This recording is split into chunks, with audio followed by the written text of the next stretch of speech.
तो भाई कल हम लोगों ने बीएनएस पढ़ना स्टार्ट किया था और बीएनएस में हम पढ़ रहे थे एलिमेंट्स ऑफ क्राइम, है ना। एक बेसिक इंट्रोडक्शन मैंने आपको इस सब्जेक्ट का दिया था। आपके जो प्रोसिक्यूशन ऑफिसर के एग्जाम्स हैं, उनके जो प्रिलिमिनरी एग्जाम्स हैं, उनसे रिलेटेड क्या चीजें आपके लिए जरूरी होंगी, किस तरीके के क्वेश्चंस आपसे इस सब्जेक्ट में एक्सपेक्टेड हैं, और उसी अकॉर्डिंग क्योंकि आपकी तैयारी पूरी होती है, तो इसके बारे में एक ब्रीफ बात हमने करी थी। इसके बाद हमने सब्जेक्ट में स्टार्ट किया था एलिमेंट्स ऑफ क्राइम। ठीक है, तो इन एलिमेंट्स में हमने देखा एक तो मोटिव क्या होता है, थोड़ा हमने समझा। फिर हमने इंटेंशन और नॉलेज के बीच का भी डिफरेंस समझा था, है ना। इंटेंशन के बाद नॉलेज, सॉरी, मोटिव के बाद इंटेंशन और नॉलेज के बीच का डिफरेंस भी हमने समझा है। वो मेरे ख्याल थोड़ा बहुत आपके जहन में आ गया है कि कब कहा जाएगा कि एक व्यक्ति ने कोई काम इंटेंशनली किया है और कब उसने विद द नॉलेज किया है ना। जब कॉन्सिक्वेंस की जानकारी, आप जो एक्ट कर रहे हैं उसके कॉन्सिक्वेंस की अगर आपको जानकारी है, तो कहा जाएगा कि आपने नॉलेज के साथ वो काम किया है। और अगर ये कहा जाए कि आपने जो काम किया उसके कॉन्सिक्वेंसेस जो हुए हैं, आप चाहते थे उन्हें प्रोड्यूस करना, there was desire to produce the same consequence, in that case it will be said that you have done that thing intentionally, आपने intentionally वो काम किया है ना। तो ये एक बेसिक डिफरेंस है जो हमने कल की क्लास में समझा था। I hope that is clear. Jyoti ji कह रही हैं आवाज क्लियर नहीं है, तो मतलब कोई अलग तरीके का डिस्टॉर्शन है या इट इज जस्ट लाइक, क्योंकि बाकी लोग एक बार बता दें भाई, if the voice is clear to others. एक बार चैट में बाकी लोग बता दें मुझे if the voice is clear, proper आवाज आ रही है, all good, all right. Jyoti ji आप अपने एंड पे एक बार चेक करिए, नेटवर्क या बाकी जिस भी डिवाइस के थ्रू आप सुन रही हैं, maybe there may be some problem. थोड़ा सा एक बेसिक डिस्टॉर्शन तो जरूर मिल सकता है, बिकॉज गला थोड़ा मेरा खराब है ना। थोड़ा वायरल है, उसकी वजह से एक थोड़ी खराश आपको मिल सकती है आवाज में, उसको तो आप बेयर करें। बाकी कुछ टेक्निकल ग्लिच लगे तो बताइएगा आगे। चलिए तो देखिए भाई, एलिमेंट्स ऑफ क्राइम की जब अपन बात कर रहे थे तो मैंने यहां पे लिखा था, आपको याद होगा,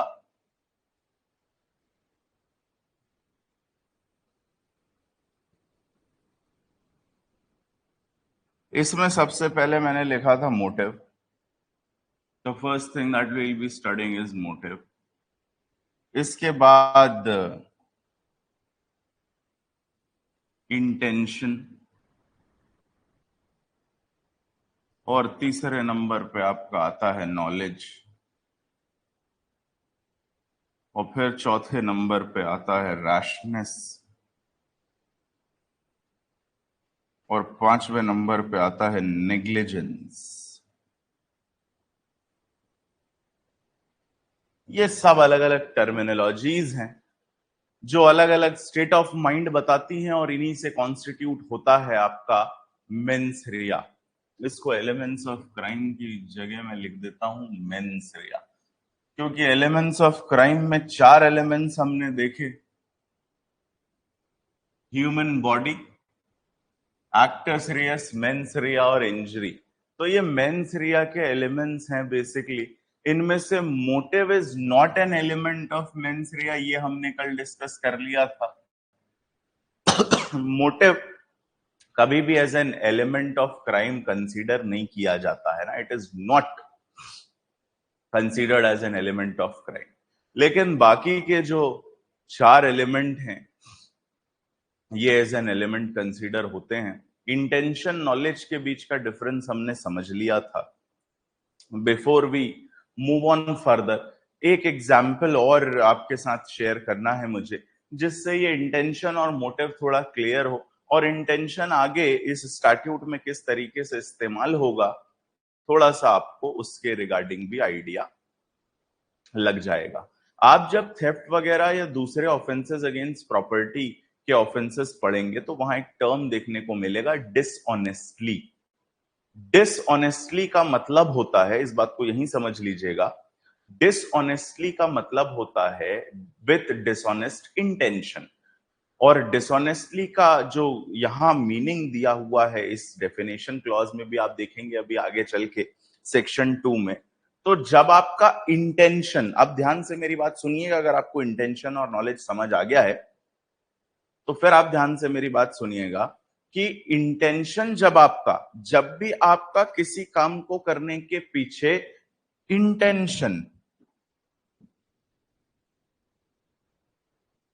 जब कोई काम करते समय आपका इंटेंशन हो किसी व्यक्ति को रॉन्गफुल लॉस या फिर रॉन्गफुल गेन पहुंचाने का इंटेंशन हो आपका, जब भी आप कोई काम कर रहे हैं उसमें आपका इंटेंशन अगर किसी व्यक्ति को रॉन्गफुल लॉस या रॉन्गफुल गेन पहुंचाने का इंटेंशन है तो कहा जाएगा आपने वो काम किया है डिसऑनेस्टली। इसी को डिसऑनेस्ट इंटेंशन कहते हैं। रॉन्गफुल लॉस या रॉन्गफुल गेन क्या होता है? तो रॉन्गफुल लॉस ऐसे व्यक्ति को प्रॉपर्टी का लॉस करवाना जो उस प्रॉपर्टी के लिए एंटाइटल्ड है।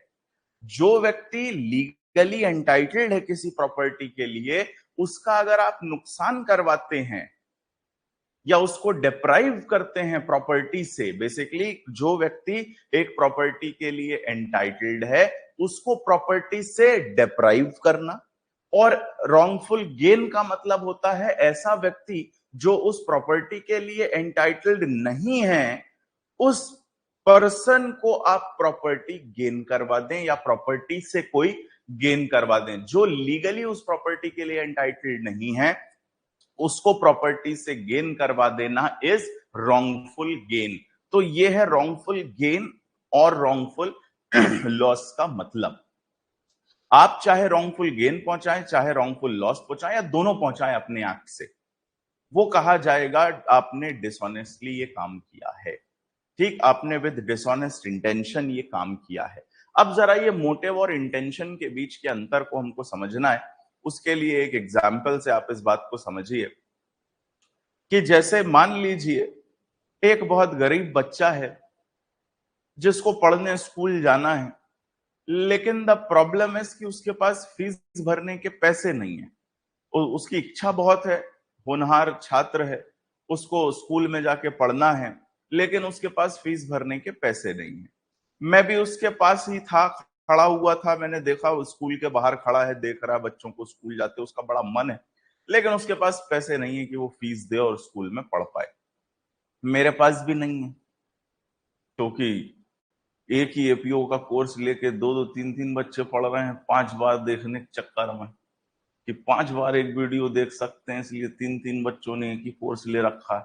तो मैं भी कहां से अमीर हो पाऊंगा, मेरे पास भी पैसे नहीं है। अब मैं लेकिन मैं देखता हूं कि यार इस बच्चे की इच्छा है, इसके लिए कुछ तो होना चाहिए, कुछ तो इसके लिए किया जाना चाहिए। वहीं पे एक पैसे वाले साहब खड़े हुए थे और मैंने देखा कि उनकी गाड़ी में उनका वॉलेट रखा हुआ है जिसमें काफी पैसे रखे हुए हैं। मैं धीरे से जाता हूं उनकी गाड़ी के पास, वो पैसे निकालता हूं और ले जाके उस बच्चे की फीस जमा कर देता हूं। उस पैसे, मैंने उनकी गाड़ी से पैसे निकाले और ले जाके उस बच्चे की फीस भर दी, मैंने उसका एडमिशन करवा दिया स्कूल में। अब अगर आप समझें इस पूरे एक्ट में, ये जो एक्ट मैंने किया, कौन सा एक्ट, कि साहब की गाड़ी से पैसे निकाल के फीस भर दी। अटमोस्ट ऑब्जेक्ट क्या है मेरा इसमें, मैं क्या अचीव करना चाहता हूं, मोटिव क्या है मेरा ये करने के पीछे? उन साहब की गाड़ी में से पैसा निकाल के स्कूल की फीस जो मैंने भरी है, इससे मैं क्या अचीव करना चाहता हूं, क्या अटमोस्ट गोल है मेरा? वो ये है कि एक गरीब बच्चा जिसकी पढ़ने की इच्छा है वो पढ़ पाए, ये गोल है मेरा। यस और नो, बताइए भाई, यही गोल है ना मेरा? कि एक बच्चा है गरीब जो पढ़ना चाहता है, वो पढ़ पाए, यही गोल है। क्या लॉ इसको कंसीडर करेगा और कहेगा कि हाँ साहब आपने बहुत बढ़िया काम किया, कोई दिक्कत नहीं है, आपका माइंड गिल्टी नहीं है? क्या कोर्ट इसको कहेगा कि भाई गिल्टी माइंड नहीं है आपका क्योंकि आपका मोटिव बढ़िया है? यहां the answer is no. Motive से कोई लेना देना नहीं है लॉ को। लॉ को मोटिव से कोई लेना देना नहीं है कि अल्टीमेट पर्पस आप क्या अचीव करना चाहते हैं, इस बात का कोई औचित्य नहीं है लॉ में as an element of crime. अब बात करते हैं इंटेंशन की। जब वो एक्ट में कर रहा था, गाड़ी में से पैसे निकाल के फीस भरी है मैंने, तो ये जो एक्ट मैंने किया इससे मैं क्या कॉन्सिक्वेंस प्रोड्यूस कर रहा हूं और क्या मैं चाहता हूं वो कॉन्सिक्वेंस प्रोड्यूस करना। कॉन्सिक्वेंस क्या प्रोड्यूस हो रहा है इससे? वो जो साहब हैं जिनके पैसे हैं उनको रॉन्गफुल लॉस हो रहा है, यस और नो? भाई वो पैसे के लिए लीगली एंटाइटल्ड कौन है? वो व्यक्ति जिसकी गाड़ी में वो पैसा रखा था, वो एंटाइटल्ड है। उस व्यक्ति को मैंने डिप्राइव कर दिया और मैंने एक ऐसे व्यक्ति का गेन करा दिया उस पैसे से जो एंटाइटल्ड नहीं है। वो बच्चा लॉफुली एंटाइटल्ड नहीं था उन पैसों के लिए, मैंने उसको गेन पहुंचा दिया। तो मैंने रॉन्गफुल लॉस भी कॉज किया और मैंने रॉन्गफुल गेन भी कॉज किया, मैंने दोनों करे इस कृत्य से। और क्योंकि मैंने रॉन्गफुल लॉस और गेन कॉज किया है अपने एक्ट से, मेरा एक्ट कहलाएगा डिसऑनेस्ट एक्ट। डिसऑनेस्टली किया है वो मैंने काम। क्यों डिसऑनेस्टली किया है? क्योंकि मेरा इंटेंशन तो यही है। क्योंकि भाई मेरा ये मानना है कि इनके पास तो वैसे ही बहुत पैसे हैं, थोड़े से पैसे कम हो जाएंगे तो कोई समस्या थोड़ी है, लेकिन वो बच्चा जो पढ़ना चाह रहा है अगर उसका भला हो जाए तो ज्यादा बेटर है। तो रॉन्गफुल गेन तो मुझे पता है मैं कॉज करा रहा हूं और चाहता हूं उस बच्चे को रॉन्गफुल गेन कॉज कराना। उसी डिजायर के साथ मैंने ये काम किया है कि पैसे निकाले और उसकी फीस भरी है। तो मैंने रॉन्गफुल लॉस रॉन्गफुल गेन दोनों इसमें कॉज किया है, इसलिए मेरा इंटेंशन तो डिसऑनेस्ट है। मोटिव अच्छा हो सकता है। मोटिव था कि एक गरीब बच्चा पढ़ ले, ठीक है, मोटिव था कि एक गरीब बच्चा पढ़ ले, वो बढ़िया बात है, लेकिन लॉ को इससे कोई मतलब नहीं है। ये इंटेंशन यहाँ पे डिसऑनेस्ट है मेरा।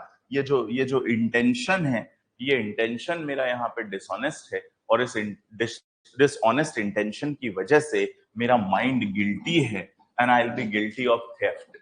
थेफ्ट के लिए गिल्टी होऊंगा मैं इस केस में, भले मोटिव बढ़िया हो। मोटिव से कोई लेना देना नहीं है लॉ को। I hope that is clear to you. और डिसऑनेस्टली आगे भी आप पढ़ेंगे, थोड़ा सा मैं उसको अब आगे जब डेफिनेशन में पढ़ाऊंगा, अभी मीनिंग आपके समझ आ गया होगा डिसऑनेस्टली का क्या मतलब होता है। आपका इंटेंशन जहां रॉन्गफुल गेन या रॉन्गफुल लॉस पहुंचाने का हो, दैट इज डिसऑनेस्टली। अब जब अपन डेफिनेशन क्लॉज पे आएंगे तो अपन उसको फ्रॉडुलेंटली से डिफरेंशिएट करते हुए पढ़ेंगे कि दोनों में अंतर क्या है। तो देखिए भाई, ये तो क्लियर हुआ मोटिव और इंटेंशन का फर्क। इंटेंशन नॉलेज का फर्क कल ही हमने डिस्कस किया था। अब जरा आ जाते हैं अपन इन दोनों बातों पे, रैशनेस और नेग्लिजेंस। अब इनको समझ लीजिए। देखिए एक बात ये समझिएगा इन दोनों को पढ़ने से पहले, बीएनएस में, क्रिमिनल लॉ में या बीएनएस में इन दोनों को डिफरेंशिएट करके नहीं पढ़ा जाता। कहीं भी बीएनएस में आपको अलग अलग यूज नहीं मिलेंगे कि रैशनेस अलग और नेग्लिजेंस अलग। रैश और नेग्लिजेंट यही वर्ड मिलेगा, दोनों को कंबाइंड कॉमन तरीके से यूज किया गया, दोनों को साथ में यूज किया गया। इसलिए क्रिमिनल लॉ के पर्पसेस के लिए तो इनको डिफरेंशिएट करना जरूरी बहुत ज्यादा नहीं होता। बीएनएस के पर्पसेस के लिए तो बहुत ज्यादा इनको डिफरेंशिएट करने की जरूरत नहीं है। लेकिन सिविल लॉ में जब आप इन दो टर्म्स को पढ़ते हैं या सुनते हैं, उनमें डिफरेंशिएट करा जाना जरूरी होता है। उस डिफरेंस को समझ अपन लेते हैं फॉर दीज पर्पसेस ऑल्सो, क्योंकि दोनों टर्मिनोलॉजी आपको मिलेगी। रैशनेस, रैशली आपने कोई काम किया, और नेग्लिजेंटली किया, सुनने को दोनों मिलेंगे आपको, इसलिए उस डिफरेंस को समझ लीजिए। कल मैंने आपको एक एग्जाम्पल यहां बताया था कि एक भाई साहब अपनी गाड़ी लेके, ये जो है वो अपनी गाड़ी लेके इस डायरेक्शन में जा रहे हैं। अब देखिए भाई, इंटेंशन मैंने आपको समझा दिया था इस एग्जाम्पल में कि कब कहा जाएगा कि ए का इंटेंशन है डेथ कॉज करने का, जब ये बी के पीछे गाड़ी दौड़ा ही इसलिए रहे हैं कि उसको कुचल के मार दें, तो ए का इंटेंशन था डेथ कॉज करने का। फिर मैंने आपको समझाया B C D E F बहुत सारे लोग वहां पे हैं, उसके बाद भी ये आदमी 100 की स्पीड में गाड़ी दौड़ाते हुए ला रहा है। वो किसी की जान लेना या इंजर करना नहीं चाहता किसी को, लेकिन गाड़ी के मजे लेने के लिए वो इतनी तेजी से लाता हुआ लेकर आता है गाड़ी और चढ़ा देता है किसी पे और उसकी जान ले लेता है। तो आप ये नहीं कहेंगे कि इसका इंटेंशन था डेथ कॉज करने का, लेकिन इसको नॉलेज था कि इसका जो एक्ट है इससे डेथ हो जाएगी, नॉलेज था इसके पास इन दैट केस। अब आप समझिएगा रैश और नेग्लिजेंस का डिफरेंस। बेसिकली पहले हमें समझना है नॉलेज और रैशनेस के बीच का डिफरेंस। कब कहा जाएगा कि नॉलेज है और कब कहा जाएगा कि आपका एक्ट रैश था। नॉलेज यहां कहा जाएगा जहां लाइन ऑफ एक्शन में सामने विक्टिम आपको दिख रहा है, आपको दिख रहा है लोग खड़े हैं, उसके बाद भी आप तेजी से चला के गाड़ी ले जा रहे हैं, तो नॉलेज है, जानकारी है कि आप नुकसान पहुंचाएंगे।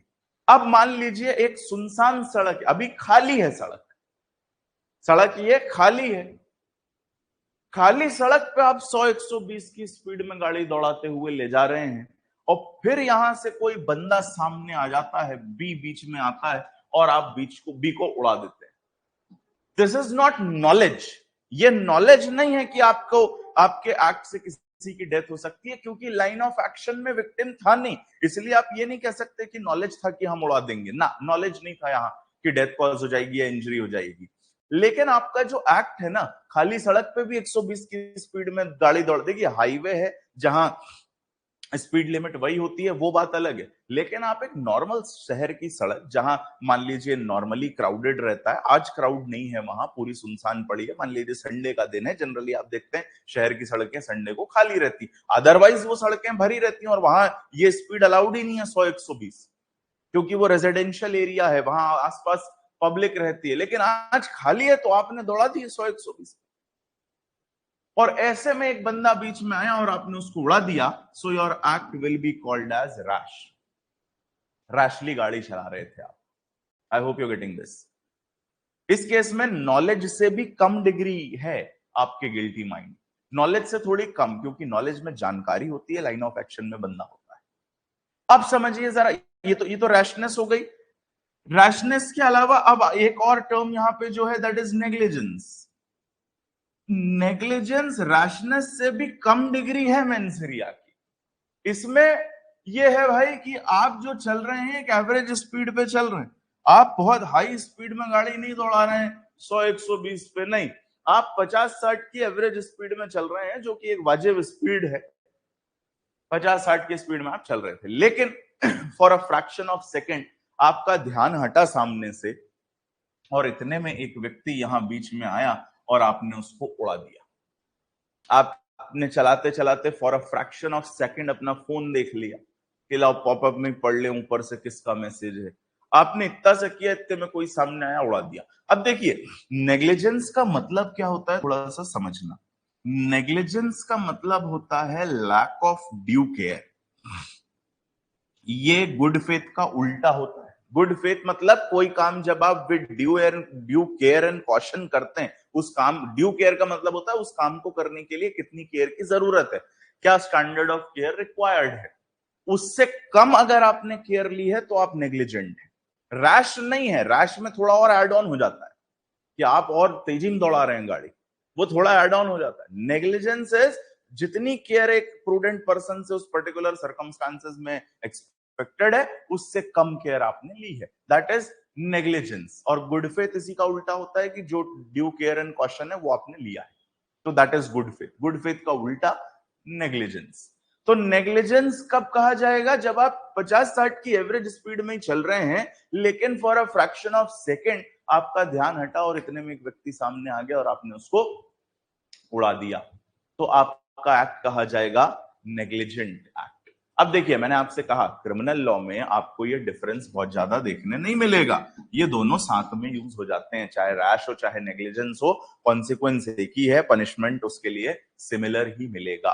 एक बात और समझिएगा कि ये जो नेग्लिजेंस वाली डिग्री है मेंस रिया की, इधर आ जाते हैं, ये जो नेग्लिजेंस वाली डिग्री है मेंस रिया की, ये तभी कंसीडर होती है एज अ गिल्टी माइंड जब आपके, ध्यान से सुनना, जब आप किसी व्यक्ति की डेथ कॉज कर रहे हैं। नेग्लिजेंटली अगर आपने किसी की डेथ कॉज कर दी, तभी पूरे बीएनएस में आपके उस स्टेट ऑफ माइंड को मेंस रिया में कंसीडर किया जाएगा। नेग्लिजेंस को कब किया जाएगा? जब आप उसकी जान ले लेते हैं जनरली।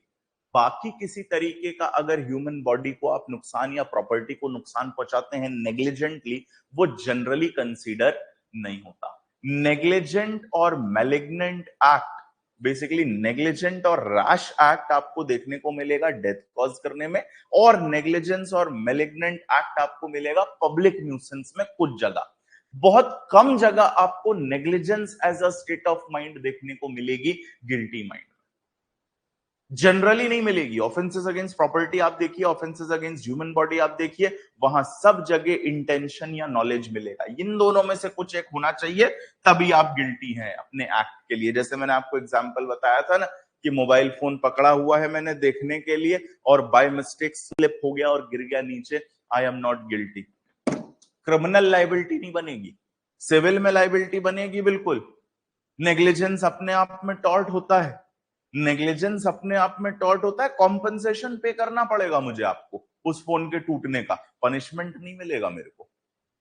नेग्लिजेंस जो स्टेट ऑफ माइंड है, ये जनरली मेंस रिया या गिल्टी माइंड में इंक्लूड नहीं होती for the purpose of BNS. There are few exceptions जहां नेग्लिजेंस या रैश एक्ट को आपके माना जाएगा एज अ स्टेट, जैसे रैश ड्राइविंग एक प्रोविजन आपको मिलेगा, वहां मिलेगा आपको ये। तो पब्लिक सेफ्टी के अगेंस्ट जब ऑफेंसेस की बात होती है, या अगर इंडिविजुअल के रिस्पेक्ट में बात करें, तो डेथ कॉज जब आपने कर दी है, तभी ये जनरली कंसीडर किया गया है बीएनएस में। अदरवाइज नेग्लिजेंस या रैशनेस के साथ किया हुआ एक्ट जनरली आपको गिल्टी नहीं ठहराता बीएनएस में। देयर आर, बट ये जनरल रूल नहीं है। जनरली आपका स्टेट ऑफ माइंड कौन सी है, वो है ये है नॉलेज होना चाहिए, इंटेंशन होना चाहिए। प्रणाली कह रही है even grievous hurt will be counted under civil. बेटा grievous hurt as such count नहीं होता सिविल में, बट यहां जब आप ग्रीवियस हर्ट पढ़ेंगे ना, उसमें वर्ड लिखा है voluntarily causes grievous hurt. Grievous hurt के लिए पनिशमेंट कब मिलता है? जब वॉलेंटरली आप ग्रीवियस हर्ट कॉज करते हैं, और वॉलेंटरी का मतलब अभी पढ़ाऊंगा, उसमें इंटेंशन या नॉलेज ही होता है वॉलेंटरी, नेग्लिजेंस नहीं होता। ये सब अभी रुक जाइए, अभी एकदम आज ही मत सब समझने की कोशिश करिए, रुक जाइए, अभी आगे आएंगे, आगे आएंगे, अभी कैसे यूज होंगे मैं आपको जो बता रहा हूं, अभी बस आप उतना सुनिए कि जनरली ये स्टेट ऑफ माइंड आपको ऑफेंसेस में देखने को नहीं मिलेगी, एक्सेप्शनली मिलेगी, बहुत जनरली नहीं मिलेगी।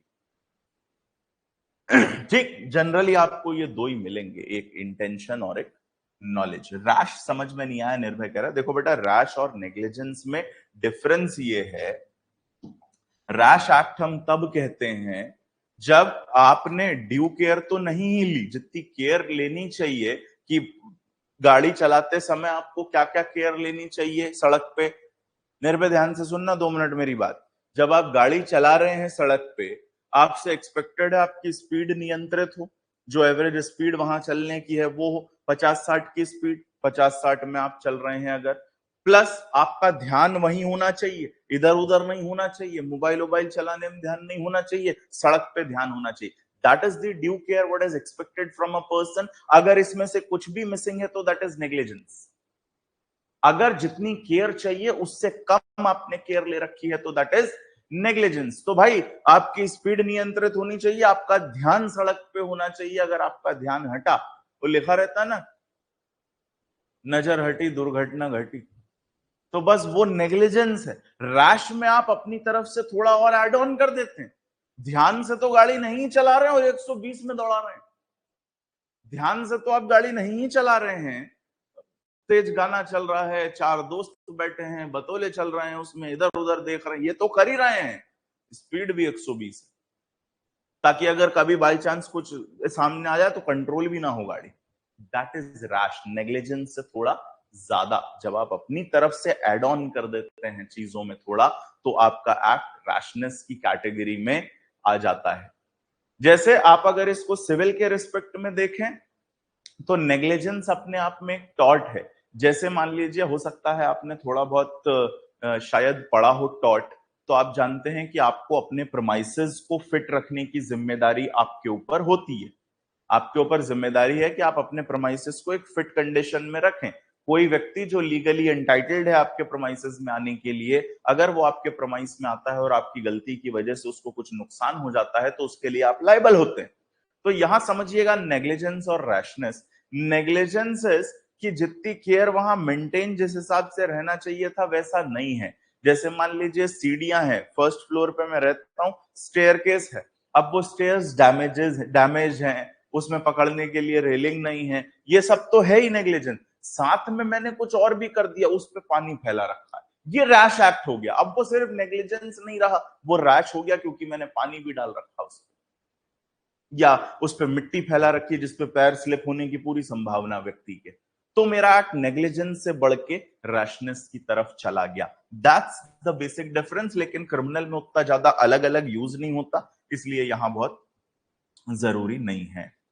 ठीक, तो that is rash and negligence. और नॉलेज तो बिल्कुल अलग है, क्योंकि नॉलेज में आपको जानकारी होती है कि ये आपके से होना ही है। लाइन ऑफ एक्शन में व्यक्ति होता है, ये जो रोड वाला एग्जांपल मैंने बताया, इससे आप उस चीज को डिफरेंशिएट कर सकते हैं। बाकी जैसा मैंने कहा, बहुत ज्यादा रिक्वायरमेंट इसकी क्रिमिनल में नहीं होगी, इसलिए नहीं भी समझ में आ रहा तो चलेगा, कोई दिक्कत नहीं है। चलिए, तो ये तो है भाई एलिमेंट्स की बात। अब देखिए, अभी डेफिनेशन क्लॉज पे अपन नहीं आए, वहां डिफरेंट टर्म्स देखने को मिलेंगे, वहां वॉलेंटरली देखने को मिलेगा, वहां रीजन टू बिलीव देखने को मिलेगा। नॉलेज से और लेसर डिग्री, नॉलेज से थोड़ी और लेसर एक और डिग्री आपको यहां देखने को मिलेगी मेंस रिया की, रीजन टू बिलीव। लेकिन उसको जब डायरेक्ट सीक्वेंस में पढ़ेंगे वहां समझेंगे, क्योंकि वो दिया हुआ है। ये जो टर्मिनोलॉजीज में आपके साथ अभी डिस्कस कर रहा था, ये डायरेक्ट में नहीं है डिफाइन। ये डिफाइन नहीं है, ना मोटिव डिफाइन है, ना इंटेंशन, ना नॉलेज, ना नेग्लिजेंस, ना रैश, ये डिफाइन नहीं है। गुड फेथ डिफाइंड है, नेग्लिजेंस नहीं है, इसलिए इनको मैंने आपको अलग से समझाया है। अब देखिए जरा, अब एक बात इंपॉर्टेंट और समझिएगा इस मेंस एरिया से रिलेटेड। मैंने आपसे कहा था इसमें केस के क्वेश्चन आते हैं, केस लॉज आते हैं। वो केस लॉज कैसे यहाँ पे रेलेवेंट होते हैं, या क्या उन केसेस का सिग्निफिकेंस है, जरा उसको भी थोड़ा सा समझने की जरूरत है हमको।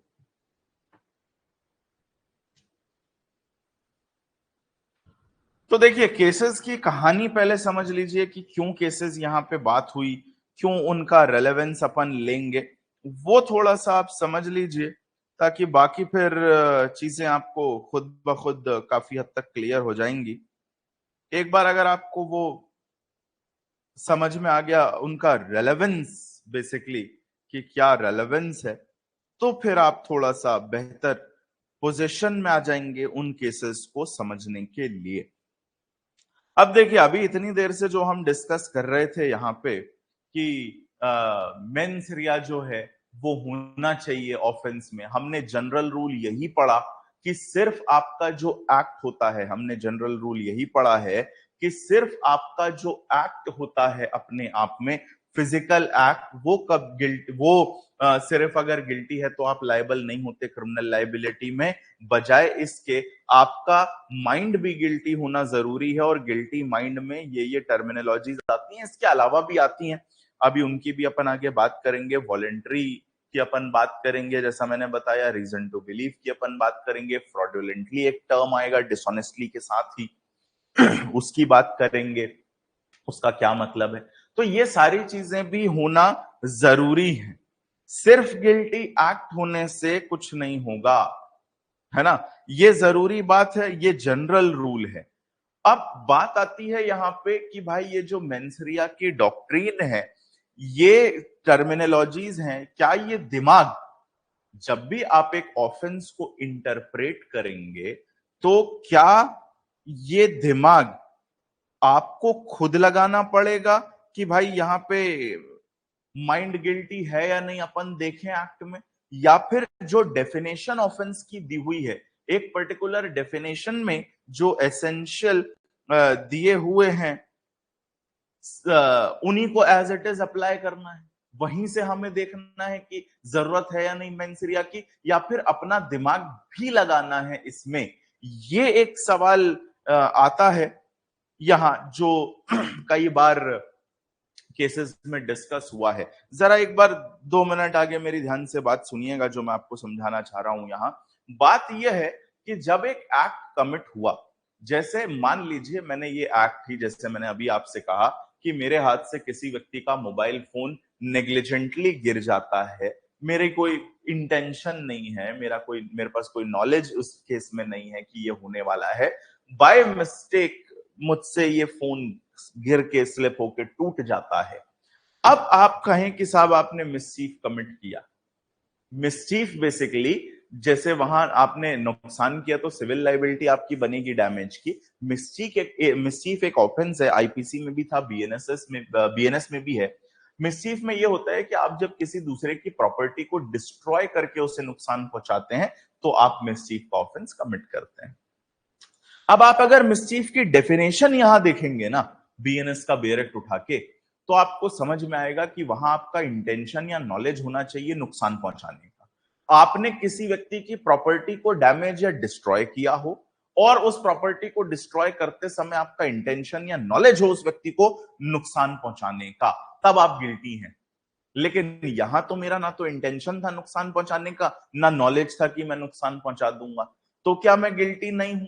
अब लिखा तो स्टैट्यूट में है, क्लियर वर्ड यूज है मिसचीफ की डेफिनेशन में कि आपका इंटेंशन होना चाहिए या आपको नॉलेज होना चाहिए, लेकिन यहां तो ना इंटेंशन है ना नॉलेज।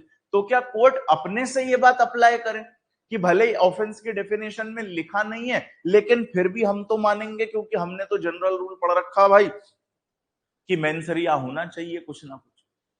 और ये भी हमने देखा कि नेग्लिजेंस जनरली कंसीडर नहीं होता यहाँ प्रॉपर्टी से रिलेटेड ऑफेंसेस में, तो मेंस रिया जनरली कंसीडर नहीं होता इस गिल्टी माइंड। तो क्या हम जबरदस्ती उस ऑफेंस के इंटरप्रिटेशन में ये चीज लाएं कि यार इसमें होना चाहिए कुछ ना कुछ गिल्टी माइंड, अदरवाइज आप गिल्टी नहीं है?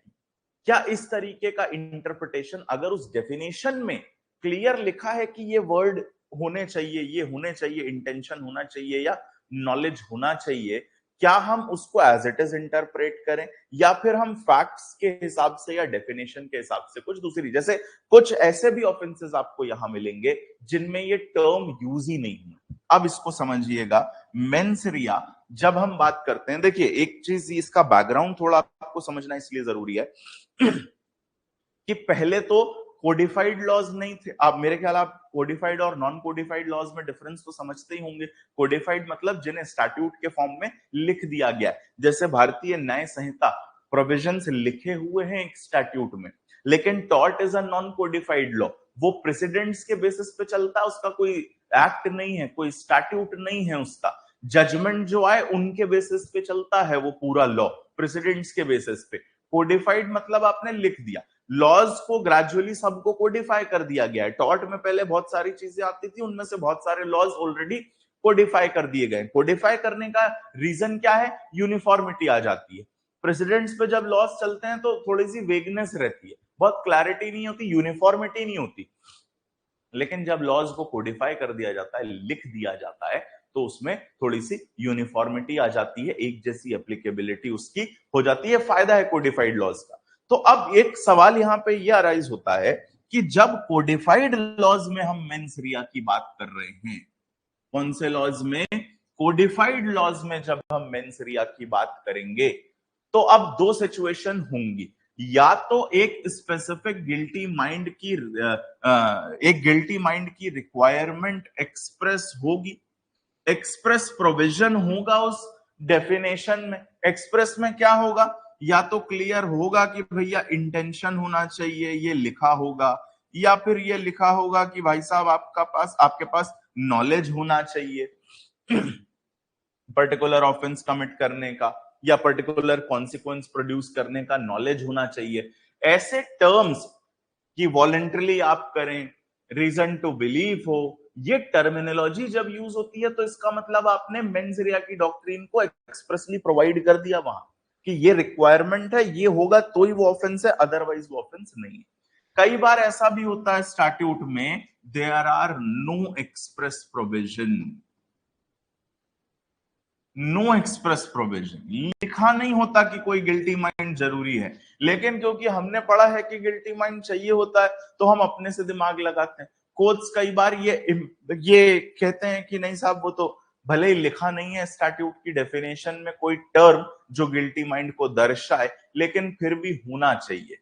ये होता है कि आप इंप्लाई कर रहे हैं, लिखा नहीं है लेकिन फिर भी आप ये रिक्वायरमेंट डाल रहे हैं। इसके कुछ एग्जांपल्स मैं आपको बताता हूं, जहां देखिए एक्सप्रेस प्रोविजन है तब तो एज इट इज इंटरप्रिटेशन आपको करना है। थेफ्ट की डेफिनेशन में लिखा है कि डिसऑनेस्टली आप प्रॉपर्टी मूव करें, डिसऑनेस्टली मतलब विद डिसऑनेस्ट इंटेंशन, तो वो मैंने आपको समझा ही दिया। थेफ्ट हो ही नहीं सकता बिना डिसऑनेस्ट इंटेंशन के, क्योंकि डेफिनेशन में बहुत क्लियरली लिखा है डिसऑनेस्ट इंटेंशन चाहिए। चीटिंग में लिखा है कि इंटेंशन डिसऑनेस्ट या फ्रॉडुलेंट होना चाहिए। मिसचीफ में लिखा है कि आपके पास इंटेंशन या नॉलेज होना चाहिए। तो जब नॉलेज है कि आप नुकसान पहुंचाने वाले हैं या इंटेंशन है कि इसकी वजह से लॉस कॉज होगा, तभी आप गिल्टी हैं मिसचीफ के लिए, अदरवाइज नहीं। तो एक्सप्रेस प्रोविजन में तो चीजें सॉर्टेड हैं। समस्या आती है वहां जहां there is no express provision, लिखा नहीं है कोई टर्म गिल्टी माइंड को दर्शाने वाला। जैसे आप डेफिनेशन देखेंगे किडनैपिंग की, अगर आप बीएनएस में किडनैपिंग देखेंगे, किडनैपिंग फ्रॉम लॉफुल गार्जियनशिप की मैं बात कर रहा हूं, तो वहां लिखा है if a person takes or entices a child. क्या लिखा है? If a person takes or entices a child out of the lawful guardianship he commits kidnapping.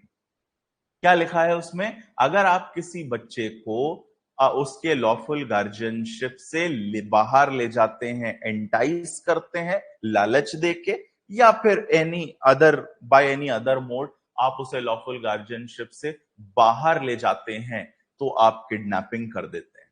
भले आपका इंटेंशन हो, नॉलेज हो, ऐसा कुछ भी नहीं लिखा, कोई ऐसा टर्म नहीं लिखा वहां पे। ऐसे ही एक ऑफेंस आप देखेंगे बायगैमी। बायगैमी में क्या लिखा है कि अगर एक स्पाउस आपका जिंदा है, हस्बैंड या वाइफ लिविंग है, उसके जिंदा रहते हुए अगर आपने दूसरी शादी कर ली तो आप गिल्टी हैं बायगैमी के। बस ये लिखा है, कोई ऐसा कोई टर्म वहां यूज नहीं है। इंटेंशन, नॉलेज, ये सब कुछ नहीं लिखा, कोई ऐसी चीज नहीं लिखी। बस ये लिखा है कि अगर आपने दूसरी शादी कर ली, स्पाउस के जिंदा रहते, तो आप गिल्टी हैं। किडनैपिंग में लिखा है अगर आप किसी बच्चे को उसकी लॉफुल गार्जियनशिप से बाहर करते हैं तो आप गिल्टी हैं। क्या इंटेंशन है आपका बाहर करने का, इससे कोई मतलब नहीं है। कोई मतलब नहीं है इस बात से कि क्या इंटेंशन है। इस बात से कोई मतलब नहीं है कि आपको पता है कि नहीं कि वो बच्चा है। बच्चा मतलब 18 साल, बीएनएस में आप पढ़ेंगे चाइल्ड का मतलब 18 साल तक। 19 साल के बच्चे की किडनैपिंग नहीं होगी। 19 साल के बच्चे को अगर आप लॉफुल गार्जियनशिप से बाहर ले जा रहे हैं तो किडनैपिंग नहीं है। लेकिन ये बात वहां लिखी नहीं कि आपको नॉलेज होना चाहिए चाइल्ड, ये नहीं लिखा। वहां लिखा है if you take a child, भले आपको पता हो वो बच्चा है या नहीं, ये लिखा नहीं है। अब यहां पे सवाल ये आता है कि जहां ऐसी टर्मिनोलॉजी यूज नहीं करी गई है, क्या कोर्ट के सामने जब मामला आए तो क्या कोर्ट अपने से एड ऑन करे इसमें कि भले एक्सप्रेस प्रोविजन नहीं है लेकिन हम ये प्रिज्यूम करेंगे कि यार कुछ ना कुछ गिल्टी माइंड तो होना चाहिए, हम ये प्रिज्यूम करें कि कुछ गिल्टी आपका माइंड होना चाहिए तभी आप गिल्टी होंगे। ये क्वेश्चन कोर्ट के सामने कई बार आया है, जिससे रिलेटेड यहां पे केसेस हैं। एक किडनैपिंग के एग्जाम्पल मैं आपको दे देता हूं, उससे आप बेहतर इस चीज को समझ पाएंगे। ध्यान से सुनना मेरी बात आगे। ये किडनैपिंग के भी कॉन्सेप्ट आपके क्लियर कर देगा फॉर द टाइम बिंग। तो देखिए, एक आइसक्रीम वाला एक मोहल्ले में आइसक्रीम बेचने जाता है। वो जो कार्ट लेके जाता है ना साइकिल पे आइसक्रीम बेचने, वो बच्चा एक, अब डेफिनेशन आप समझ गए ना किडनैपिंग की क्या है। अगर आप बिना अगर आप गार्जियन के कंसेंट के बिना किसी बच्चे को लॉफुल गार्जियनशिप से बाहर ले जाते हैं, एंटाइस करते हैं और टेक्स अवे, दोनों में से कुछ भी अगर आप बच्चे के साथ करते हैं तो आपने किडनैपिंग कमिट करी है। अब ये बच्चा ये जो आइसक्रीम वाला है, ये एक मोहल्ले में जाता है आइसक्रीम बेचने, वो चिल्ला चिल्ला के लोगों को बुला रहा, भाई आइसक्रीम ले लो। उसकी कार्ट पे पूरे सब जगह आइसक्रीम के डिस्प्ले हैं, वो दिखा रहा है। वहां पे 5-6 बच्चे खेल रहे हैं, 10-12-15 साल उनकी उम्र है, बच्चे वहां खेल रहे हैं, वो उनको दिखा रहा है, घंटी बजा रहा है कि भाई आइसक्रीम ले लो। अब सारे बच्चों को लालच तो आ ही रहा है वो देख के। उनमें से एक बच्चे को काफी अट्रैक्ट हुआ वो उस आइसक्रीम की तरफ, लेकिन उसको पता था कि घर जाऊंगा पैसे मांगूंगा आइसक्रीम के मिलेंगे नहीं। अब थोड़ी देर अपना ये प्रमोशन करके वो आइसक्रीम वाला उस मोहल्ले से जाने लगता है। जैसे ही वो जाने लगता है उस आइसक्रीम के लालच में, वो बच्चा जो देख रहा था वो उसको फॉलो करने लगता है। वो उसको फॉलो करते करते काफी दूर चला जाता है, दूसरे मोहल्लों में वो जाता है जहां जहां आइसक्रीम बेचने, वो उसके पीछे पीछे। अब हुआ क्या कि वो एंटाइस हो गया। एंटाइस का मतलब समझते हैं, ललचा गया वो उस आइसक्रीम को देख के। और वो ललचाने का एक्ट तो उसने किया ही था आइसक्रीम वाले ने। उस लालच में वो बहुत दूर तक निकल जाता है उस आइसक्रीम वाले के पीछे। अब जब पेरेंट्स को पता चलता है इस बच्चे के, तो वो किडनैपिंग का केस लगाते हैं उस आइसक्रीम वाले के ऊपर कि आपने हमारे बच्चे को एंटाइस किया है और आप लॉफुल गार्जियनशिप से बाहर ले गए हैं। अब आप बताइए, क्या ये आइसक्रीम वाला गिल्टी है किडनैपिंग के लिए? जो डेफिनेशन मैंने आपको बताई है किडनैपिंग की, उसके बेसिस पे क्या ये आइसक्रीम वाला गिल्टी है उस बच्चे को किडनैप करने के लिए? जरा कमेंट में बता दीजिए यस और नो। यामिनी जी ने तुरंत कह दिया नो। शहनवाज भी कह रहे हैं नो, वैष्णवी भी कह रही हैं नो, और भाई और बाकी मीनाक्षी भी कह रही हैं नो, शुभांगिनी कह रही हैं यस, रूपल कह रही हैं नो, दीपाली कह रही हैं यस, सृष्टि कह रही हैं yes, Garima no, Sachin no, Ritika no. बहुत सारे लोग नो कह रहे हैं। आप में से जितने लोगों का आंसर नो है for this question, tell me why no? क्यों नहीं? वकील साहब भी कह रहे हैं नो, एडवोकेट शेफाली शुक्ला, तो वकील साहब भी कह रही हैं नो। क्यों भाई, बताइए वकील साहब, क्यों नहीं है लायबल? एडवोकेट शेफाली शुक्ला जी बताइए क्यों नहीं है लायबल? क्या लगता है आपको क्यों लायबल नहीं है? क्योंकि उसका इंटेंशन नहीं है। Is it that?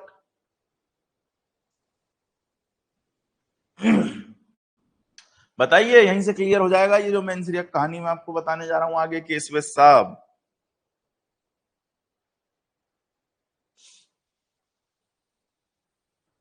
शाहनवाज कह रहे हैं यस, क्योंकि डिसऑनेस्ट नहीं है। सचिन कह रहे हैं क्योंकि डिसऑनेस्ट नहीं है। ओके, इंटेंशन नहीं है मतलब डिसऑनेस्ट, यही बात है ना? ओके, इंटेंशन नहीं है एंटाइस करने का, रूपल जी कह रही हैं। ऑल राइट, दिलनवाज कह रहे हैं ही इज नॉट एंटाइसिंग। बेटा he is enticing, he may not intentionally entice but he is entice. लालच तो दिया आपने, भले आपका इंटेंशन वो नहीं है, आप वो कॉन्सिक्वेंस प्रोड्यूस करना नहीं चाहते थे कि वो आपको फॉलो करे, आप वो कॉन्सिक्वेंस प्रोड्यूस करना नहीं चाहते थे अपने एक्ट से कि वो आपको फॉलो करे। इंटेंशन नहीं है, लेकिन आपने एक्ट तो ललचाने का ही किया है भाई साहब, ये समझ लीजिएगा ध्यान ध्यान से। आपका इंटेंशन पर्टिकुलर कॉन्सिक्वेंस प्रोड्यूस करने का नहीं है, लेकिन लालच तो आपने दिया ही है आइसक्रीम का। ये बात बिल्कुल सही है शाहनवाज जो आपने लिखी है बेटा, कि don't have intention to take him away, वो इंटेंशन नहीं है बिल्कुल। अब देखिए, आप में से जितने लोगों ने ये कहा कि उसका इंटेंशन नहीं है ये काम करने का, अब यही सारी गाड़ी आती है कोर्ट के सामने भी सेम। अब हो गया भाई, अब जरा ध्यान से 5 मिनट मेरी बात सुनिएगा। आपने कहा साहब उसका इंटेंशन तो है नहीं, अब यहां पे क्या आती है बात? वही, जब स्टैट्यूट है, स्टैट्यूट में एक्सप्रेस और नॉट एक्सप्रेस, तो हम अभी कौन से प्रोविजन की बात कर रहे हैं? ऐसा ऐसे ऑफेंस की बात कर रहे हैं जहां एक्सप्रेस प्रोविजन नहीं है, उसमें लिखा नहीं था इंटेंशन होना चाहिए, उसमें लिखा नहीं था नॉलेज होना चाहिए, फिर भी आप ये प्रिज्यूम कर रहे हैं ना, आप उसके बाद भी ये प्रिज्यूम कर रहे हैं ना कि इंटेंशन तो साहब होना ही चाहिए। भले वहां एक्सप्रेसली वर्ड उस प्रोविजन में किडनैपिंग का प्रोविजन पढ़ेंगे, वहां एक्सप्रेसली ये वर्ड आपको देखने को नहीं मिलेगा इंटेंशन, ये टर्म आपको देखने को नहीं मिलेगा इंटेंशन, एक्सप्रेसली दिया नहीं है, लेकिन फिर भी आप उसमें अप्लाई कर रहे हैं ना कि इंटेंशन तो होना चाहिए। ये जो आप कर रहे हैं ना, सेम सवाल कोर्ट के सामने था। अब आप उस सवाल को समझिएगा, सवाल कोर्ट के सामने यही था कि जहां ऐसा एक्सप्रेस प्रोविजन नहीं है मेंसरिया का, कोई भी एक्सप्रेसली मेंसरिया को दर्शाने वाला कोई टर्म नहीं है किसी प्रोविजन में स्टैट्यूट के, तो भी क्या कोर्ट ये प्रिज्यूम करे कि नहीं यार ये ऑफेंस कमिट करने के लिए इंटेंशन तो होना ही चाहिए तभी गिल्टी है? This was the question before the court. I hope you are getting the question. अभी आपके ये बात समझ आई कि नहीं? अभी आपके ये बात समझ में आई कि नहीं? अभी मैं सिर्फ आपसे सवाल समझने के लिए कह रहा हूं, जवाब पे तो अपन आएंगे। अभी आप सिर्फ सवाल समझिए, जो आपने किया एग्जैक्टली मेरे इस एग्जांपल में लिखा नहीं है वहां डेफिनेशन में किडनैपिंग की कि आपका इंटेंशन होना चाहिए ले जाने का, फिर भी आपने ये प्रिज्यूम किया ना, आपने उसके बाद भी ये प्रिज्यूम किया ना कि नहीं साहब इंटेंशन तो होना चाहिए। तो कोर्ट के सामने भी सेम क्वेश्चन था, आया है हर बार, कि ऐसे लॉ के प्रोविजन जिनमें कोई एक्सप्रेस टर्म नहीं है जो मेंसरिया को दर्शाए, इंटेंशन, नॉलेज, वॉलेंटरली, ये सब टर्म लिखे नहीं है प्रोविजन में, तो भी क्या कोर्ट को प्रिज्यूम करना चाहिए कि यार लॉ एक्सपेक्ट करता है कुछ ना कुछ गिल्टी माइंड? तो हम बिना लिखे भी, भले ही उसकी डेफिनेशन में नहीं लिखा, तब भी जब हम उसको अप्लाई करें तो हम ये दिमाग में रखें कि गिल्टी इंटेंशन या गिल्टी कोई और तरीके का गिल्टी माइंड उसके पास होना चाहिए, तभी हम उसको लायबल करें। क्या आप ऐसा इंटरप्रेट कर सकते हैं क्या रिटर्न प्रोविजंस को? This was the question before the court, कि एक लॉ जिसको कोडिफाई कर दिया गया है, जिसके प्रोविजन एक्सप्रेसली लिख दिए गए हैं, क्या उसमें भले ही टर्मिनोलॉजी यूज नहीं करी गई है कोई ऐसी जिससे मेंसरिया पता चले, लेकिन उसके बाद भी क्या कोर्ट को प्रिज्यूम करना चाहिए फैसला सुनाते समय कि यार कुछ ना कुछ गिल्टी माइंड तो होना चाहिए तभी गिल्टी है, अदरवाइज आप गिल्टी नहीं है? यही सेम सवाल कोर्ट के सामने मल्टीपल टाइम आया है, उन्हीं के जजमेंट्स हैं जो यहां से पूछे जाएंगे। इसलिए मैं आपको ये कहानी समझा रहा हूं, वो जजमेंट आप फिर भूलेंगे नहीं, आपको उनका लॉजिक समझ आएगा, उनका उनका जो जजमेंट है, जो डिसीजन है, वो एक्चुअली समझ में आपको तब आएगा जब आप ये बात समझेंगे। तो अब जरा बताइए, ये बात समझ में आई कि नहीं आपको? सवाल समझ में आया कि नहीं? अभी अपन आगे जवाब पे नहीं जा रहे हैं बेटा, अभी पहले ये बताइए कि आपकी समझ आया कि दुविधा क्या थी कोर्ट के सामने, कि जहां एक्सप्रेसली दिया नहीं है वो टर्म, वहां पे भी क्या कोर्ट को अपना दिमाग लगाना है क्या, कि भले लेजिस्लेचर ने लिखा नहीं है कोडिफाइड लॉ में, लेकिन हमको तो प्रिज्यूम करना चाहिए कि गिल्टी माइंड तो चाहिए ही चाहिए। That is the question before the court. अब समझिए केसेस। अब आते हैं अपन इससे रिलेटेड केसेस के ऊपर, और यहां मल्टीपल केसेस हैं, starting with R versus Prince. ये किडनैपिंग से ही रिलेटेड केस है, आर वर्सेस प्रिंस।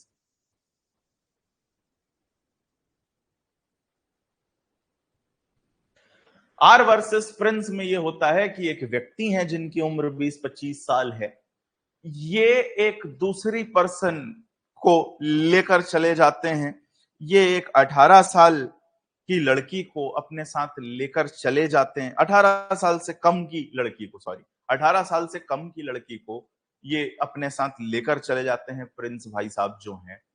और लड़की के जो पेरेंट्स हैं वो किडनैपिंग के चार्जेस लगाते हैं प्रिंस के ऊपर। तो प्रिंस का वहां पे कंटेंशन क्या होता है पता है? प्रिंस का वहां कंटेंशन होता है लैक ऑफ नॉलेज। क्या कंटेंशन होता है? लैक ऑफ नॉलेज, कि साहब हमें पता नहीं था कि ये लड़की 18 साल से कम की है। किस बात का लैक ऑफ नॉलेज? कि हमको पता नहीं था कि इसकी उम्र 18 साल नहीं है, क्योंकि वो देख के तो उसने हमें बता रखा था कि वो 18 साल की है, और देख के भी वो नहीं लगती थी कि वो 18 से कम है, वो देख के लगती थी कि 18 से ऊपर है। लेकिन एक्चुअली वो 18 से कम थी, 17 थी, 17 साल एज थी उसकी। पर इन साहब का कंटेंशन ये है कि साहब इसने बता रखा था 20 साल उम्र है इसकी, और हमें लगा भी कि 20 साल की, इसलिए हम ले गए। हमको क्या पता किडनैपिंग हो जाएगी, हमको क्या पता कि इसकी उम्र 18 से कम है, नहीं तो हम नहीं ले जाते बिल्कुल। ये कंटेंशन था प्रिंस साहब का। अब कोर्ट जब इस केस को सुन रहा था तो सेम दुविधा उसके सामने थी कि डेफिनेशन में ऐसा नहीं लिखा है कि आपको पता होना चाहिए कि सामने वाला व्यक्ति बच्चा है, 18 साल से कम का है, ये लिखा नहीं है। तो भी क्या हम ये प्रिज्यूम करें कि हाँ यार सामने वाले को पता तो होना ही चाहिए ना, तभी तो गिल्टी होना चाहिए वो व्यक्ति। क्या हम ऐसी सिचुएशन में स्टैट्यूट को, प्रोविजन को इंटरप्रेट करते समय क्या हम खुद से मेंसरिया वहां पे डाल दें कि यार कुछ रिक्वायरमेंट तो भले स्टैट्यूट में लिखी नहीं है, लेजिस्लेचर ने लिखी नहीं है, लेकिन फिर भी क्या हम ये रिक्वायरमेंट प्रिज्यूम कर लें क्या उस प्रोविजन में कि नॉलेज तो होना ही चाहिए कि जिसको आप लेके जा रहे हैं वो 18 से कम है? क्या ये नॉलेज प्रिज्यूम करा जा सकता है? So the court said no, as it is interpret करा जाना चाहिए। जो लिखा है, जो लिखा है वो एज इट इज इंटरप्रेट होना चाहिए, इसमें दिमाग नहीं लगाना है, इसमें ये प्रिज्यूम नहीं करना है कि नहीं साहब नॉलेज तो होना चाहिए। और इसीलिए आर वर्सेस प्रिंस में इनको गिल्टी करार दे दिया गया था, किडनैपिंग के लिए गिल्टी माना गया था, इररिस्पेक्टिव ऑफ द फैक्ट कि उनको जानकारी नहीं थी कि जिसको वो लेकर जा रहे हैं वो 18 से कम है। भले जानकारी नहीं हो, स्टैट्यूट में नहीं लिखा, तो जबरदस्ती प्रिज्यूम नहीं करना है। That's very correct Harsh. Literal interpretation लेना है, स्ट्रिक्ट इंटरप्रिटेशन लेना है या लिटरल इंटरप्रिटेशन लेना है, जो लिखा है वो एज इट इज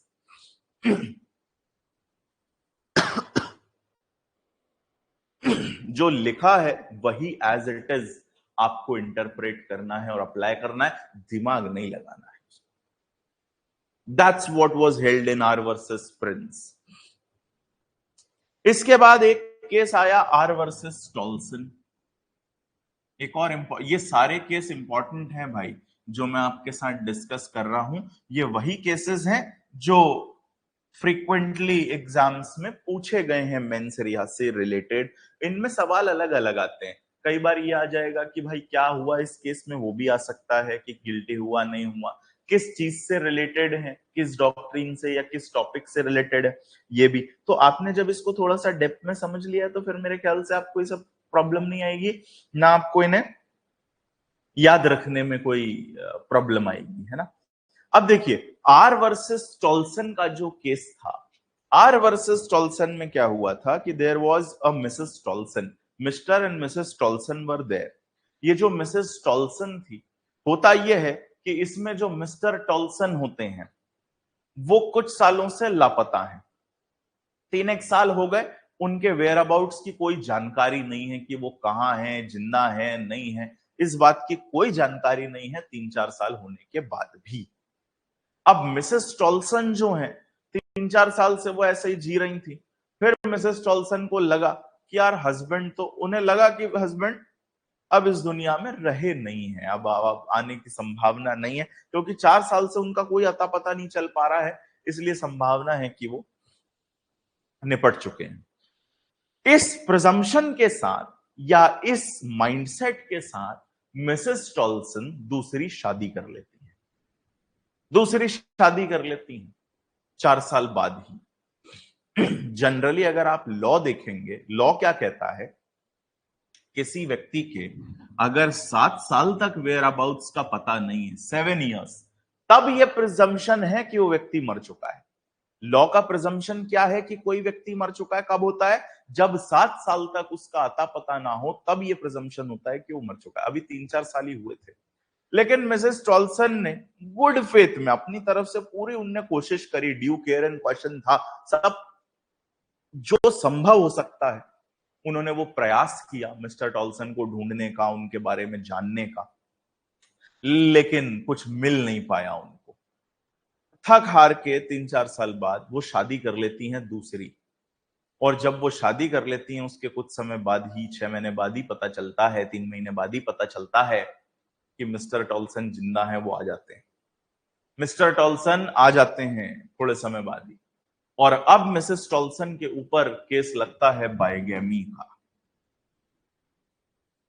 बाइगेमी का के लिए प्रोसिक्यूट करा जाता है। बाइगेमी मतलब एक स्पाउस के जिंदा रहते आपने दूसरी शादी कर ली। लॉ में प्रिजम्पशन कब है मरने का? 7 साल। अभी 7 साल नहीं हुआ, अभी 7 साल हुए नहीं है। तो अगर लिटरली देखा जाए तो ये बाइगेमी है, लिटरली देखा जाए तो बाइगेमी है, क्योंकि अभी 7 साल हुए नहीं थे, इसलिए आप प्रिज्यूम भी नहीं कर सकते कि मर गया व्यक्ति। और दूसरी इसका मतलब आपका पति अभी लिविंग है, क्योंकि या तो 7 साल का समय बीते फिर भले वो 8-9 साल बाद वापस भी आ जाते तो भी कोई दिक्कत नहीं थी, क्योंकि लॉ प्रिज्यूम कर लेता है 7 साल बाद कि भाई मर चुका है, अगर वेयर अबाउट्स नहीं है तो ये प्रजम्पशन है। लेकिन उन्होंने उससे पहले दो इनकी तरफ से सारी चीजें गुड फेथ में हुई हैं। इनका कोई ऐसा इंटेंशन नहीं था बाइगेमी कमिट करने का, मिस्टर टॉल्सन को धोखा देने का, उनके जिंदा रहते हुए दूसरी शादी करने का कोई इंटेंशन इनकी तरफ से नहीं था। अब आप बताइए मिसेस टॉल्सन बाइगेमी के लिए गिल्टी हैं कि नहीं है? बताइए जरा, क्या मिसेस टॉल्सन बाइगेमी के लिए गिल्टी हैं? क्या कोर्ट को ये देखना चाहिए कि भले यार वहां लिखा नहीं है फिर भी भले वहां लिखा नहीं है ये, फिर भी ये प्रिज्यूम करें कि गिल्टी माइंड की रिक्वायरमेंट? बताइए।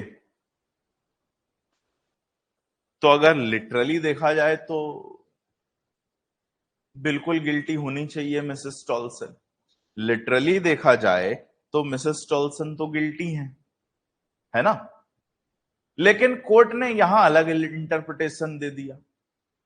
कोर्ट ने यहां अलग इंटरप्रिटेशन दे दिया। ट्रायल कोर्ट ने जरूर गिल्टी किया था, लेकिन फिर ऊपर के कोर्ट ने इन्हें नॉट गिल्टी करार दे दिया। ध्यान से सुनना, इसमें कोर्ट ने क्या कहा? Not guilty. और कोर्ट ने प्रिज्यूम कर लिया क्या कि यार गिल्टी इंटेंशन तो होना ही चाहिए यार, बाइगेमी करते समय इंटेंशन गिल्टी तो होना ही चाहिए, मेंस रिया तो उसमें होना चाहिए, भले ही लिखा नहीं है एक्सप्रेसली, भले ही लिखा नहीं है एक्सप्रेसली, लेकिन फिर भी गिल्टी होना चाहिए, गिल्टी माइंड प्रेजेंट होना चाहिए, तभी व्यक्ति गिल्टी हो, अदरवाइज उसकी कोई गलती नहीं है। इस ग्राउंड पे मिसेस टॉल्सन को एक्विट कर दिया हायर कोर्ट्स ने। क्या कर दिया? एक्विट। इसका मतलब क्या किया आपने? आपने प्रिज्यूम कर लिया कि भले ही लेजिस्लेचर ने लिखा नहीं है, फिर भी हम प्रिज्यूम कर रहे हैं कि यार इस ऑफेंस को कमिट करने के लिए गिल्टी माइंड होना चाहिए। आप बात समझ रहे हैं दोनों में डिफरेंस, आर वर्सेस प्रिंस और आर वर्सेस टॉल्सन में? कि वहां कोर्ट ने कहा था कि चलो यार रहन दो, अपन वो नहीं करते, लेकिन यहां इन्होंने कर लिया प्रिज्यूम कि भले एक्सप्रेसली लिखा नहीं है, भले एक्सप्रेसली लिखा नहीं है, लेकिन हमने प्रिज्यूम कर लिया और उस ग्राउंड पे नॉट गिल्टी बोल दिया मिसेस टॉल्सन को। अनुष्का कह रही है सर ऐसा क्यों इस केस में? यही तो कोर्ट से सवाल था और यही तो दुविधा थी बेटा, इसलिए तो मैं इसको दुविधा कह रहा हूं कि एक केस में आप नहीं कर रहे हैं, दूसरे केस में आप कर ले। ये चल रहा था, ये चल रहा था, लेकिन आगे चल के ग्रेजुअली ये सेटल हो गया। वो सेटलमेंट क्या है अभी आता हूं। कोर्ट का लॉजिक था भाई, कोर्ट ने लगा दिया अनुष्का कि हम तो करेंगे इसको ऐसे, कर लिया कोर्ट ने ऐसा, है ना? इसी के जैसा एक और केस था, बहुत ज्यादा रेलेवेंट और इंपॉर्टेंट नहीं है, बस डिफरेंशिएट करने के लिए उसे मैं बता रहा हूं। R versus White and Stokes, R versus White and R versus Stoke, ये एक केस था। इसमें भी सिमिलर काइंड ऑफ चीज थी थोड़ी सी, कि हस्बैंड वाइफ थे, इधर पे मिस्टर स्टोक थे, समझ लीजिए एच एंड डब्ल्यू थे इस केस में। वो बहुत ज्यादा इंपॉर्टेंट नहीं है इसलिए नहीं भी लिखेंगे चलेगा, सिर्फ कॉन्सेप्ट डिफरेंस समझने के लिए सुन लीजिए। R versus White and R versus Stoke में इसमें होता यह है कि एच और डब्ल्यू हस्बैंड वाइफ रहते हैं, लेकिन यहां इन दोनों को एक ये सवाल रहता है कि हमारी जो मैरिज है, जो हुई है, वो वॉइड है। वॉइड मैरिज का एक जहन में इनके रहता है कि मैरिज वॉइड है, और इसके लिए प्रोसीडिंग करते हैं उसको वॉइड डिक्लेयर कराने के लिए। अभी डिक्लेयर हुई नहीं है, लेकिन वॉइड डिक्लेयर कराने की बात होती है। अब जब ये बात होती है कि इसको हमें वॉइड हमें भी लग रही है और हमें डिक्लेयर कराना ही है, इसी सारे कार्यक्रम के चलते मिस्टर एच जो हैं, हस्बैंड जो हैं, ये दूसरी शादी कर लेते हैं। ये बाइगैमी कर लेते हैं, दूसरी शादी कर लेते हैं। जब कोर्ट में इन्हें प्रोसिक्यूट किया जाता है बाइगैमी के लिए, तो ये कंटेंशन देते हैं कि साहब ऑलरेडी हमें लग ही रहा था कि वॉइड है, हम प्रोसीड कर ही रहे थे, इसलिए हमने शादी कर ली। कोई हमारा उसमें ऐसा कोई गलत इंटेंशन नहीं था, क्योंकि डब्ल्यू भी इस बात से सहमत थी कहीं ना कहीं कि हाँ अब हमें सेपरेट होना ही है। वो देवर रेडी टू गेट सेपरेटेड, कोई दिक्कत नहीं थी। ऐसे में मिस्टर एच ने बाइगेमी कमिट कर ली। तो बाइगेमी करने के बाद जब प्रोसिक्यूट किया गया तो एच का कंटेंशन ये था, हस्बैंड का कंटेंशन ये था यहाँ पे कि साहब वो तो वैसे भी होने ही वाला था ना, इसलिए हमने कर ली।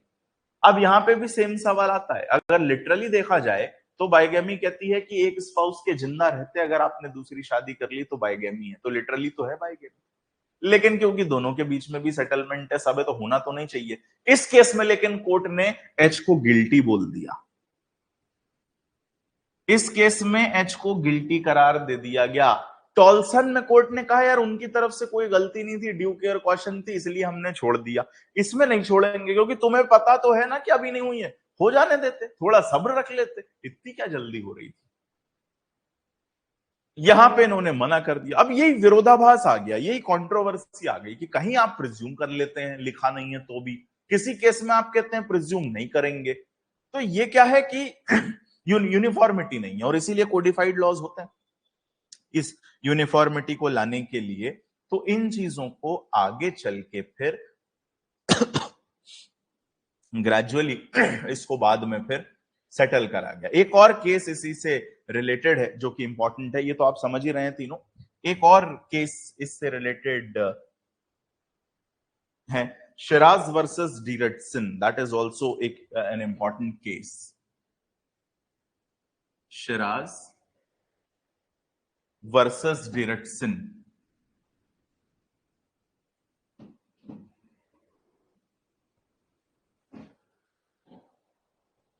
शिराज वर्सेस डीरेटसन, ये एक केस था। इसमें भी सिमिलर काइंड ऑफ, हाँ, फैक्ट टू फैक्ट डिसाइड हो रहा था हर्ष, कोई यूनिफॉर्मिटी नहीं थी जजमेंट्स में। शिराज वर्सेस डीरेटसन में ये होता है कि एक्साइज एक्ट था एक, और एक्साइज एक्ट का ये प्रोविजन था, ध्यान से सुनना मेरी बात। एक्साइज एक्ट समझते हैं ना, इंटॉक्सिकेटिंग सब्सटेंसेस में जो डील करता है। एक्साइज एक्ट में एक एक्सप्रेस प्रोविजन था, लिखित बात थी एक्साइज एक्ट में, ये प्रोविजन लिखा था कि किसी भी पुलिस ऑफिसर ऑन ड्यूटी या गवर्नमेंट ऑफिसर ऑन ड्यूटी, कोई भी गवर्नमेंट ऑफिसर ऑन ड्यूटी को आप लिकर नहीं देंगे। कोई भी लिकर वेंडर जो शराब की दुकान चला रहा है, वो किसी भी गवर्नमेंट ऑफिसर को ऑन ड्यूटी पे जो है, पब्लिक सर्वेंट अगर ऑन ड्यूटी पे है तो उसको आप शराब नहीं देंगे उसके मांगने पे भी। खरीदने आया है वो, जैसे नॉर्मल आदमी आता है, इसको आपको शराब सप्लाई नहीं करनी है। ये क्लियर प्रोविजन लिखा था, इट वॉज प्रोहिबिटेड कि सरकारी कर्मचारी जो ड्यूटी पे है उसको आपको शराब नहीं देनी है। This was the written provision. Case में होता यह है कि एक लिकर वेंडर, एक आदमी ऐसा ही होता है, लेकिन वो सिविल ड्रेस में होता है, कोई उसने यूनिफॉर्म नहीं पहन रखी होती, वो एक लिकर वेंडर से शराब मांगता है, पैसे देता है, शराब ले लेता है। अब वो जो लिकर वेंडर है उसको प्रोसिक्यूट किया गया कि भाई आपने एक्साइज एक्ट के प्रोविजन का वायलेशन किया है। वहां लिखा था कि सरकारी कर्मचारी जो ऑन ड्यूटी है उसको आप शराब सप्लाई नहीं करेंगे, आपने किया है। वेंडर का कंटेंशन ये था यहाँ कि साहब हमें पता ही नहीं था कि वो सरकारी कर्मचारी ऑन ड्यूटी है, हम कैसे पहचानेंगे? उसने ना आई कार्ड पहन रखा, ना उसने ड्रेस पहन रखी, वर्दी पहनी नहीं है उसने, तो हम कैसे पहचानेंगे कि वो सरकारी कर्मचारी है और ऑन ड्यूटी है?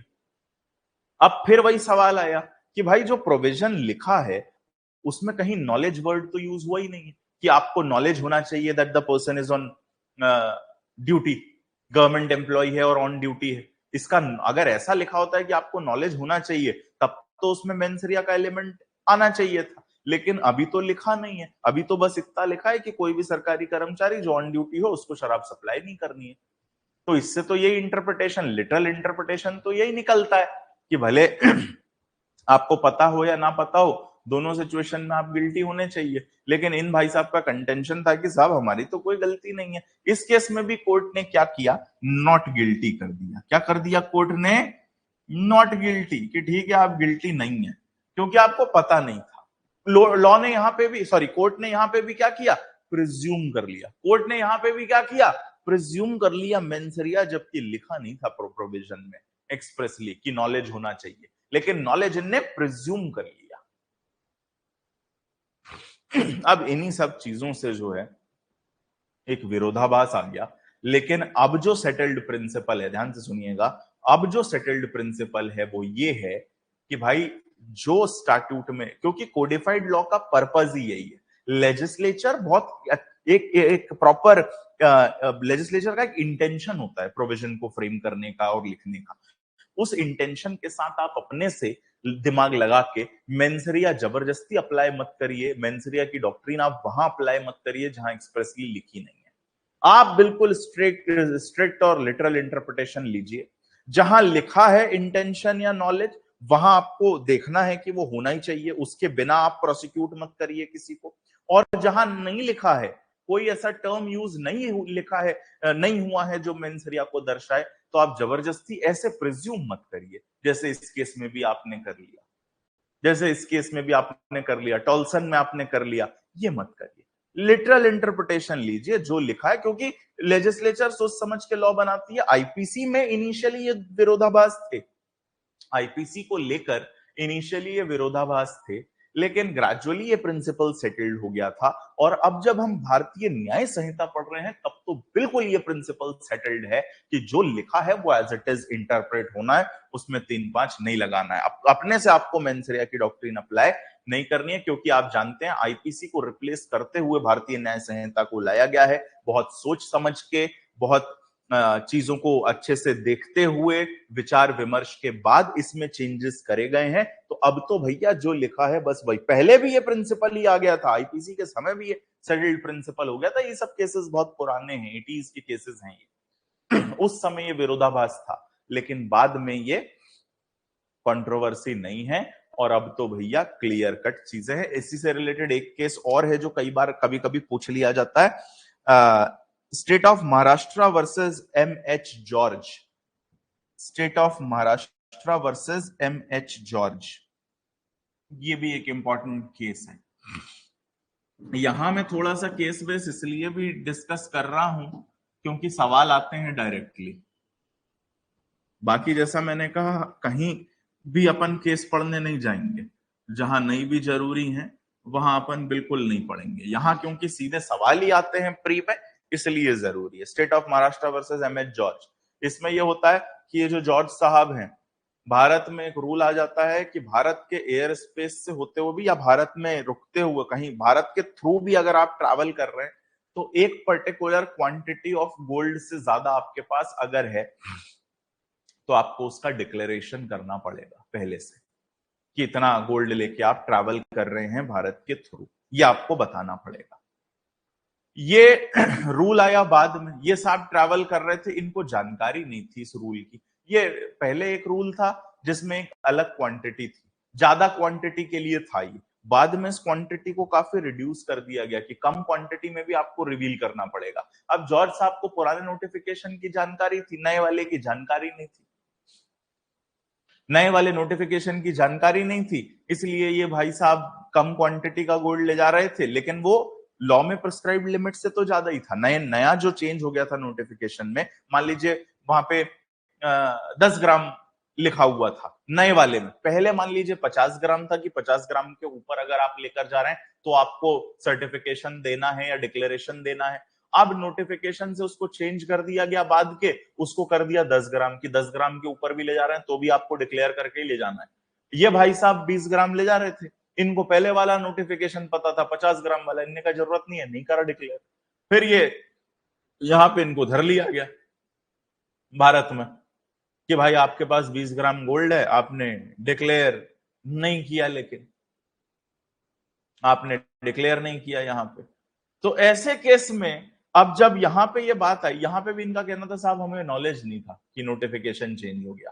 तो कोर्ट ने कहा भैया ignorance of law is no excuse, ignorance of law is not an excuse. Law का इग्नोरेंस कोई एक्सक्यूज नहीं है, लॉ का नॉलेज आपको होना ही चाहिए। इस केस में कोई रियायत आपको नहीं दी जाएगी कि आपका माइंड गिल्टी नहीं है उसके बाद भी आप लायबल होंगे, स्ट्रिक्ट लायबिलिटी। और आप इधर बीएनएस में भी देखेंगे कई जगह स्ट्रिक्ट लायबिलिटी का कॉन्सेप्ट है। आप गिल्टी, आपका आपके आपको आपने भले ही अपनी तरफ से सारी ड्यू केयर क्वेश्चन भी लिया हो तो भी आप गिल्टी हो सकते हैं, ये भी संभावनाएं हैं। तो अब सेटल्ड प्रिंसिपल क्या है? State of Maharashtra versus MH George में भी ये था कि भाई आप गिल्टी हैं, आप लायबल हैं और लायबल ठहराया गया इनको, भले इनको जानकारी नहीं थी उसके बाद भी, because ignorance of law is not an excuse. I hope that is clear. इस चीज का ये केस है, ठीक है।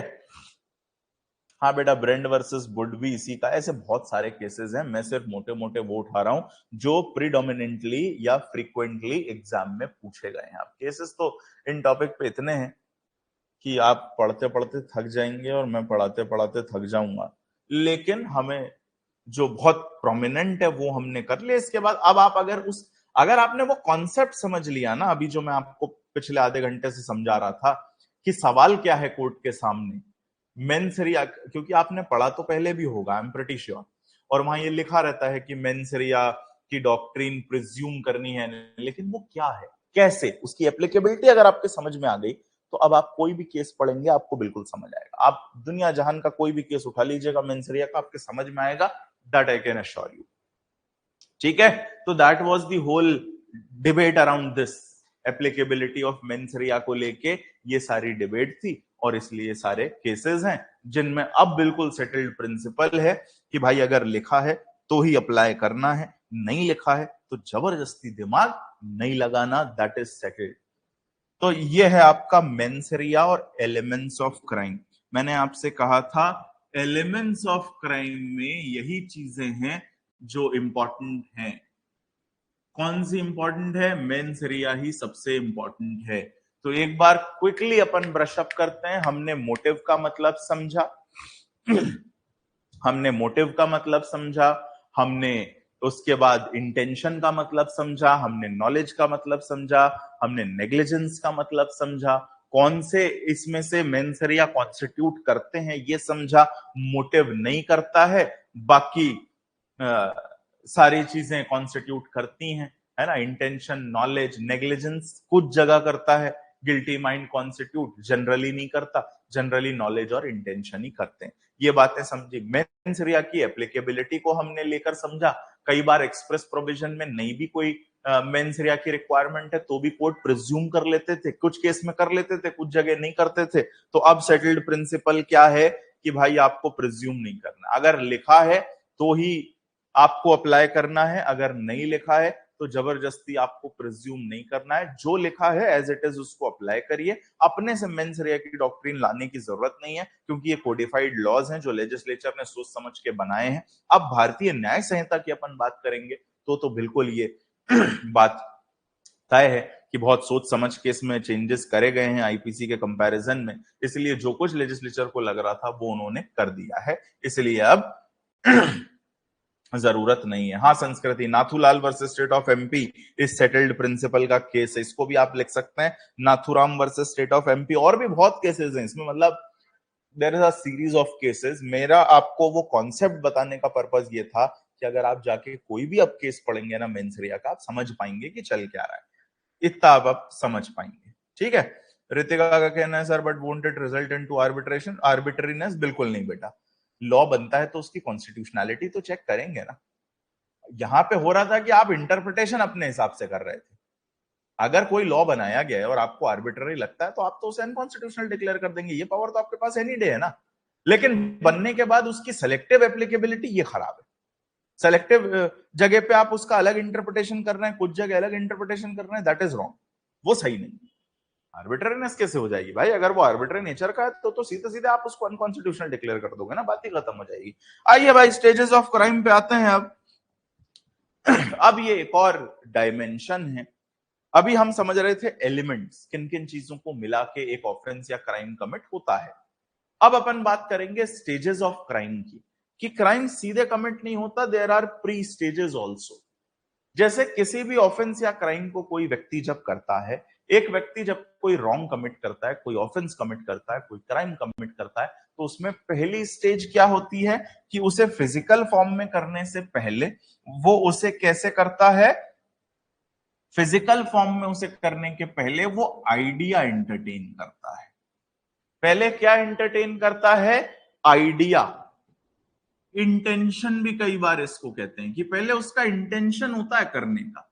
भाई जान लेनी है तो सीधे गोली मार थोड़ी देंगे, गोली मारने के पहले दिमाग में मैं वो फ्रेम करूंगा इंटेंशन, वो आइडिया एंटरटेन करूंगा, वो इंटेंशन फ्रेम करूंगा कि मेरे को इसकी जान लेनी है, ये मैं करूंगा। मेंटली आप पहले करते हैं जनरली, कुछ जगह स्पॉन्टेनियस भी हो सकता है, बट जनरल रूल ये है कि वो आइडिया एंटरटेन करते हैं या वो इंटेंशन आप एंटरटेन करते हैं। बेसिकली मेंटल एलिमेंट पहले इन्वॉल्व होता है, उसके बाद फिजिकल डोमेन या डायमेंशन उसका आता है। तो पहली स्टेज जो होती है किसी भी क्राइम में वो ये होती है जब ये आइडिया आप एंटरटेन कर लेते हैं। कल भी मैंने एक एग्जांपल बताया था आपको कल की क्लास में कि दो दोस्त हैं जिन्होंने मिलके यूपीएपीओ का कोर्स ले लिया है आधी आधी फीस से, ठीक है, आधी आधी फीस करके इन्होंने एक कोर्स ले लिया है और दोनों पढ़ना चाह रहे हैं, लेकिन एक ही व्यक्ति पढ़ रहा है, दूसरा तो पढ़ नहीं रहा, दूसरा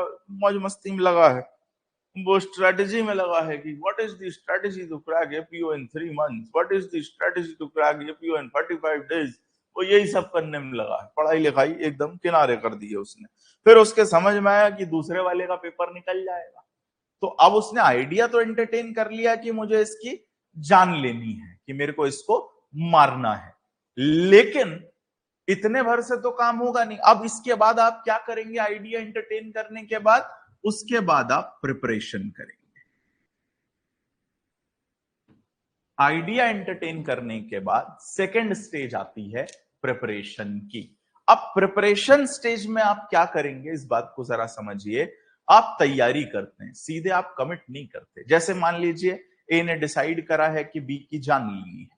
अब उसने जब ये डिसाइड किया है कि मुझे इस व्यक्ति को जान से मारना है, तो उसने कुछ ना कुछ ऐसा भी किया होगा कि कैसे मारूंगा, ये भी तो डिसाइड किया ही होगा। इसीलिए इंटेंशन को ना डिजाइन भी कहते हैं, इंटेंशन को डिजाइन ऑफ द एक्ट भी कहते हैं, क्योंकि आपका तरीका आपका इंटेंशन दर्शाता है। मैंने आपसे ये बात करी थी मेंसरिया पढ़ते समय कि दिमाग में आप झांक नहीं सकते किसी के कि उसका इंटेंशन क्या था, उसके एक्ट किस तरीके से उसने किया उससे डिटरमाइन किया जाता है कि इंटेंशन क्या था। जैसे अगर मान लीजिए आपने एक धारदार चाकू लेके किसी व्यक्ति का गला काटा है, यहां काटा है उसको पूरा प्रॉपरली ऐसे गला काटा है आपने, उससे उसकी डेथ हुई, क्या अब आप ये बोल सकते हैं कि साहब जान से मारने का इंटेंशन नहीं था, हम तो बस इंजर करना चाह रहे थे, जान लेना हमारा इंटेंशन था ही नहीं?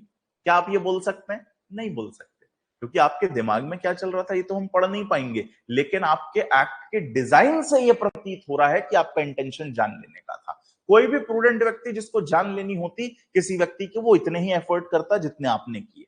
आपने सीधे गला काटा है उसका, आपने एक हैवी आयरन रॉड लेके सिर पे 4-5 अच्छे से तबीयत से ब्लो मारे हैं, फिर आप बोलें कि नहीं साहब जान लेना इंटेंशन नहीं था, हम तो बस हाथ पर तोड़ना चाह रहे थे, तो ये नहीं चलेगा, क्योंकि आपका जो डिजाइन ऑफ द एक्ट है वो आपके इंटेंशन को दर्शाता है कि आपका इंटेंशन जान लेने का। क्योंकि भाई दिमाग में झांक तो सकते नहीं कि आपका इंटेंशन था या नहीं। इंटेंशन कहां से डेराइव होगा? आपके एक्ट के डिजाइन से डेराइव होगा, किस तरीके से आपने वो एक्ट किया है उससे डेराइव होता है, ठीक। तो इंटेंशन तो उसने एंटरटेन कर लिया कि चलिए भाई गोली मारेंगे, मान लीजिए उसने ये डिसाइड किया कि बंदूक लाएंगे गोली मारेंगे। अब ये डिसाइड हो गया, पहला स्टेज हो गया क्रॉस। फिर आए प्रिपरेशन पे। अब क्योंकि ये डिसाइड हुआ गोली मारना है तो बंदूक चाहिए, अभी तो है नहीं।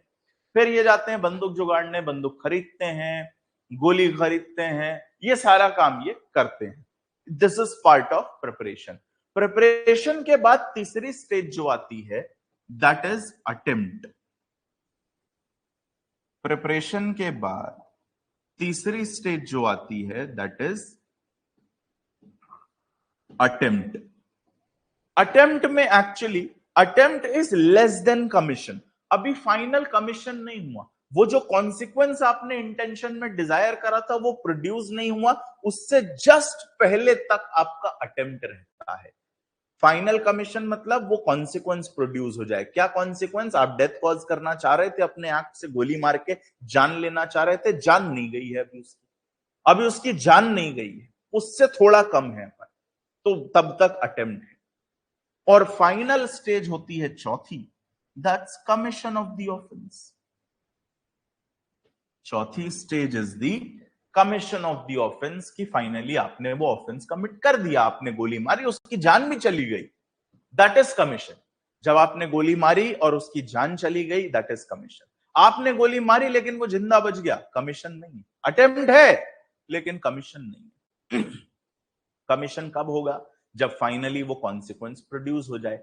अब देखिए जरा एक बात समझिए, जो कॉन्सेप्ट, जिस तरीके के क्वेश्चन आपके पर्टिकुलर एग्जाम में इससे पूछे जाने हैं, वो इलस्ट्रेशन बेस्ड पूछे जाने की संभावना सबसे ज्यादा होती है। इसलिए इस अटेम्प्ट के कॉन्सेप्ट को और इससे रिलेटेड इलस्ट्रेशंस को मैं आपके साथ डिस्कस करने वाला हूं। तो एक बात जरा ये समझिए कि यहां से ये जो चालू हो रहा है, यहां से पनिशमेंट चालू होता है भाई, इसके पहले तक पनिशमेंट नहीं है। ये जो दोनों स्टेजेस हैं, ये जनरली पनिशेबल नहीं है। आइडिया एंटरटेन करना या ऑफेंस कमिट करने की तैयारी करना, preparation, it is not punishable generally. There may be certain exceptions, जैसे डेकॉइटी की प्रिपरेशन, वेजिंग वॉर की प्रिपरेशन, वो पनिशेबल होता है, but they are exceptions. Generally idea entertain करना, दिमाग में आप खुद रोज ऑफेंस कमिट करते हैं, प्रिपरेशन करना is not an offence. Actually punishment कब से चालू होता है? तो पनिशमेंट चालू होता है इस स्टेज से, यहां से पनिशेबल। जैसे ही आप अटेम्प्ट में आ गए, भले ही फाइनल कमीशन हो या ना हो, अगर अटेम्प्ट स्टार्ट हो गया तो अब ये पनिशेबल, अटेम्प्ट स्टार्ट हो गया तो पनिशेबल। इसीलिए ये जरूरी है कि हम इन दोनों स्टेजेस को डिफरेंशिएट करें, बाइफरकेट करें।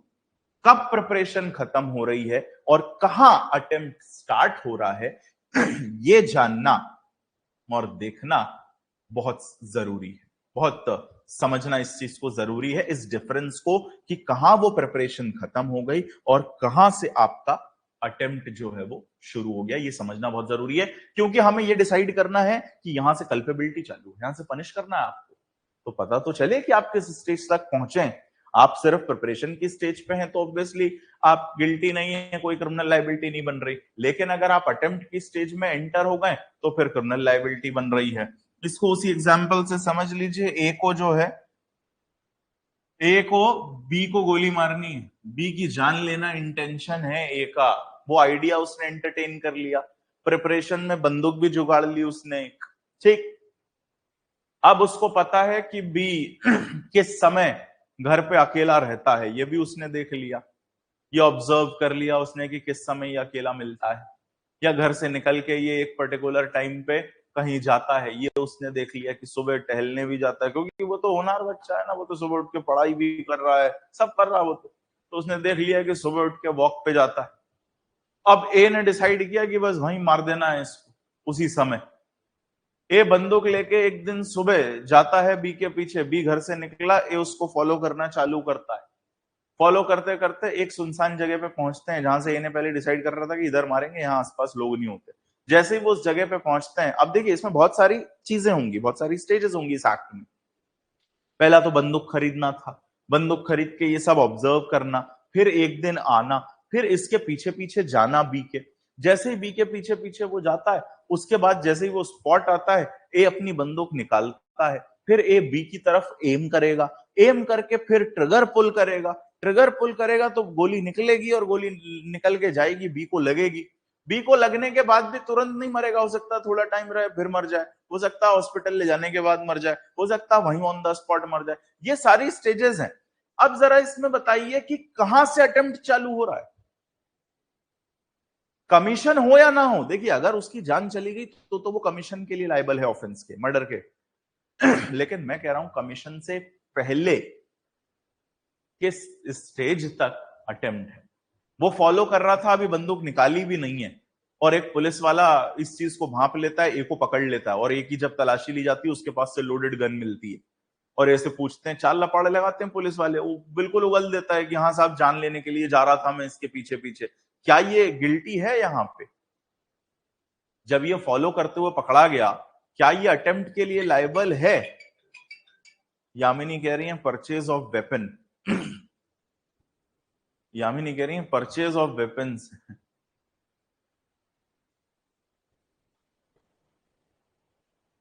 जया कह रही है अटेम्प्ट जैसे ही उसने ट्रिगर पुल किया और गोली निकली। गोली निकली, ये भी दो अलग अलग बातें हैं बेटा। ट्रिगर पुल करना और गोली निकलना, ये भी हो सकता है ट्रिगर पुल कर दिया लेकिन गोली नहीं निकली। ध्यान से सुनिए जरा। अच्छा, मैं आपको एक एक स्टेज क्लैरिफाई कर देता हूं। सबसे पहले वो बताइए कि अभी उसने बंदूक निकाली भी नहीं है, पुलिस वाले ने पकड़ लिया, क्या गिल्टी है? The answer is no. अभी अटेम्प्ट नहीं है, ये बात आप समझ रहे हैं? अभी अटेम्प्ट नहीं है जब तक बंदूक नहीं निकाली। मैं कह रहा हूं इसके आगे की स्टेज होती है, वो बंदूक निकाल लेता है और एम करता है। बंदूक निकाल के बी की तरफ एम करता है, अभी गोली चला नहीं पाया। उसने जैसे ही एम किया, पुलिस वाले ने देखा, आके इसको पकड़ लिया, तुरंत बंदूक छीन ली इसकी। अब बताइए क्या गिल्टी है? एम कर लिया था, अब बस फ्रैक्शन ऑफ सेकंड बचे थे, ट्रिगर पुल करता, निपट जाता। वो ट्रिगर पुल करता और ये निपट जाता। फ्रैक्शन ऑफ सेकंड का गेम था इधर पे बस। Fraction of second. क्या इस केस में है अटेम्प्ट? बंदूक निकाल के एम किया है, तिम पुलिस वाले ने पकड़ लिया आके। कुछ लोग कह रहे हैं अटेम्प्ट है, हो गया अटेम्प्ट, कुछ कह रहे हैं टाइम फॉर रिपेंटेंस की बात हो रही है यहां। मीनाक्षी जी कह रही हैं गोली लगने से। चलिए, एक तो ये स्टेज हो गई। आप में से कुछ कह रहे हैं अटेम्प्ट है, कुछ कह रहे हैं नहीं, अपन इसको डिसाइड करेंगे बाद में। इसके बाद समझिए एक और स्टेज। एम किया, तब तक किसी ने नहीं देखा, भाई ने गोली भी चला दी। अच्छा सॉरी, गोली सीधे नहीं चलेगी, पहले ट्रिगर पुल किया। अब जैसे ही उसने ट्रिगर पुल किया, वो वहीं अटक गई या वो हाथ में फट गया। जैसे आपने वो देखा गैंग्स ऑफ वसेपुर में, वो कट्टा बनवा के ले जाते हैं, हाथ में ही फट जाता है, क्योंकि वो साइकिल के पाइप से बनवाया था, ट्रक के स्टेयरिंग के पाइप का नहीं था, इसलिए फट के फ्लावर हो गया। तो गोली चलाई भी, मतलब ट्रिगर पुल भी किया, लेकिन गोली नहीं चली, वो हाथ में फट गई बंदूक। अब क्या अटेम्प्ट है? ट्रिगर पुल करते ही हाथ में फट गया या अटक गया वहीं, चली नहीं गोली। जैसे वो वसेपुर में वो डेफिनेट जब मारने जाता है शमशाद आलम को, तो उसकी बंदूक हैंग हो जाती है, फंस जाती है, चलती नहीं है। क्या ऐसे में अटेम्प्ट है? तो बहुत सारे लोग कह रहे हैं, बहुत सारे लोग कह रहे हैं। कुछ एकाध इसमें भी कह रहे हैं नहीं है। सचिन भाई कह रहे हैं नहीं है। साक्षी कह रहे हैं खराब नहीं होती तो मार देता। ठीक है, ठीक है। आप में से बहुत सारे लोग कह रहे हैं, बहुत सारे नहीं। अभी रुकिए जरा। तो अब ये तो एक तो ये हो गया कि भाई जैसे ही आपने ट्रिगर पुल करा, या तो वो हाथ में फट गया या वहीं अटक गया। आगे की सुनिए। ट्रिगर पुल किया, गोली निकली भी लेकिन लगी नहीं, एम अच्छा नहीं था उसका, बाजू से निकल गई गोली। गोली लगी नहीं, साइड से निकल गई। ट्रिगर पुल किया, गोली साइड से निकल गई। बताइए, ट्रिगर पुल कर दिया, गोली साइड से निकल गई, अब बताइए लायबल है या नहीं, गिल्टी है या नहीं? गोली लगी नहीं उसको, लगी नहीं उसको। कोई एक आदमी ने क्योंकि पिछले में भी कहा था कि नहीं है, हाथ में बंदूक फट जाए या बंदूक अटक जाए, उसमें भी कुछ लोगों ने कहा था नहीं है अटेम्प्ट। आप बताइए, अभी बताइए भाई। वो मेरे ख्याल किसने कहा था? सचिन ने कहा था शायद। अभी बताइए। गिल्टी है आप कह रहे हैं। चलिए एक और समझ लीजिए स्टेज की, गोली लग भी गई लेकिन बच गया, इलाज हो गया उसका, कंधे वंधे में लगी थी इसलिए बच गया, इलाज हो गया। इसी गिल्टी ऑफ अटेम्प्ट। तो this is one set of discussion जो हम इसमें करेंगे कि आपकी स्टेज कौन सी मानी जाए कि चालू हो गया अटेम्प्ट आपका। This is one set of discussion. The other set of discussion in attempt is will be, the other set of discussion in attempt will be, उसको भी सुन लीजिए, जहां आपकी प्रिपरेशन ही डिफेक्टिव हो, उस केस में क्या होगा? प्रिपरेशन ही डिफेक्टिव हो का मतलब कि भाई इसको लगा कि वो व्यक्ति, अब मान लीजिए इसमें थोड़ा सा मैं चेंज कर रहा हूं, इस एग्जांपल को भी सुनिएगा। जहां आपकी प्रिपरेशन ही डिफेक्टिव हो उस केस में क्या होगा? देखिए जरा, ए ने सोचा बी को मारेंगे। अब बी को पता, ए को पता है कि वो रात भर पढ़ता है इसलिए सोता है दिन भर, कहीं जाता वाता नहीं है, दिन भर घर में रहता है, कमरे में बंद, कहीं जाता नहीं है। तो ए ने डिसाइड किया कि इसके घर जाऊंगा मैं। ए ने डिसाइड किया इसके घर जाके मारूंगा, सोता रहेगा, खिड़की खुली रहती है इसकी, खिड़की में से गोली मार दूंगा। अब होता यह है, ए एक दिन इसी इंटेंशन से जाता है। सुबह 6 बजे ए इसके घर पहुंचता है, इसके बेडरूम पता है इसको कहाँ है, दोस्त थे क्योंकि दोनों भाई ने मिलकर एपीयू कोर्स लिया था, उसको पता है कि इसका बेडरूम कहाँ है। ये जाता है, खिड़की खोलता है, सामने देखता है बेड पे रजाई ओढ़ के कोई व्यक्ति सो रहा है, चेहरा वहरा नहीं दिख रहा, लेकिन समझ में आ रहा है कोई व्यक्ति सो रहा है और पूरा सब ढका हुआ है। ये खिड़की में से जाता है, बंदूक है इसके पास बढ़िया वाली, गया, इसने एम किया, साइलेंसर लगा गया था, 4 गोली मारी, क्योंकि वो दिख तो रहा था, रजाई ओढ़ के सो रहा था, वो एक ब्लैंकेट ओढ़ा हुआ था, उसने गोली मारी, 4 गोली, और वहां से ये निकल लिया। बाद में पता चला कि जिस चीज को ये गोली मार के आया है उसके अंदर व्यक्ति था ही नहीं, उसमें तो उसने पिलो रख के ऐसा स्ट्रक्चर बनाया था एज इफ ही स्लीपिंग, क्योंकि बी जो है ये अपनी एक फ्रेंड के यहाँ सेल्फ स्टडी करने गया था उस दिन, घर वालों को बताया नहीं था क्योंकि घर वाले जाने नहीं देते, उन्हें पता है ग्रुप स्टडी क्या होती है। तो इसको भी जो है झूठ बोलता घर पे कि मैं तो पढ़ रहा हूं या सो रहा हूं, बोलता है सो रहा हूं और खिड़की खोल के भाग गया। 4 दोस्त और दूसरे इसके रहते थे, उनके साथ ग्रुप स्टडी करने गया है, ये दूसरे 4 दोस्तों के यहाँ ग्रुप स्टडी के लिए भी गया है।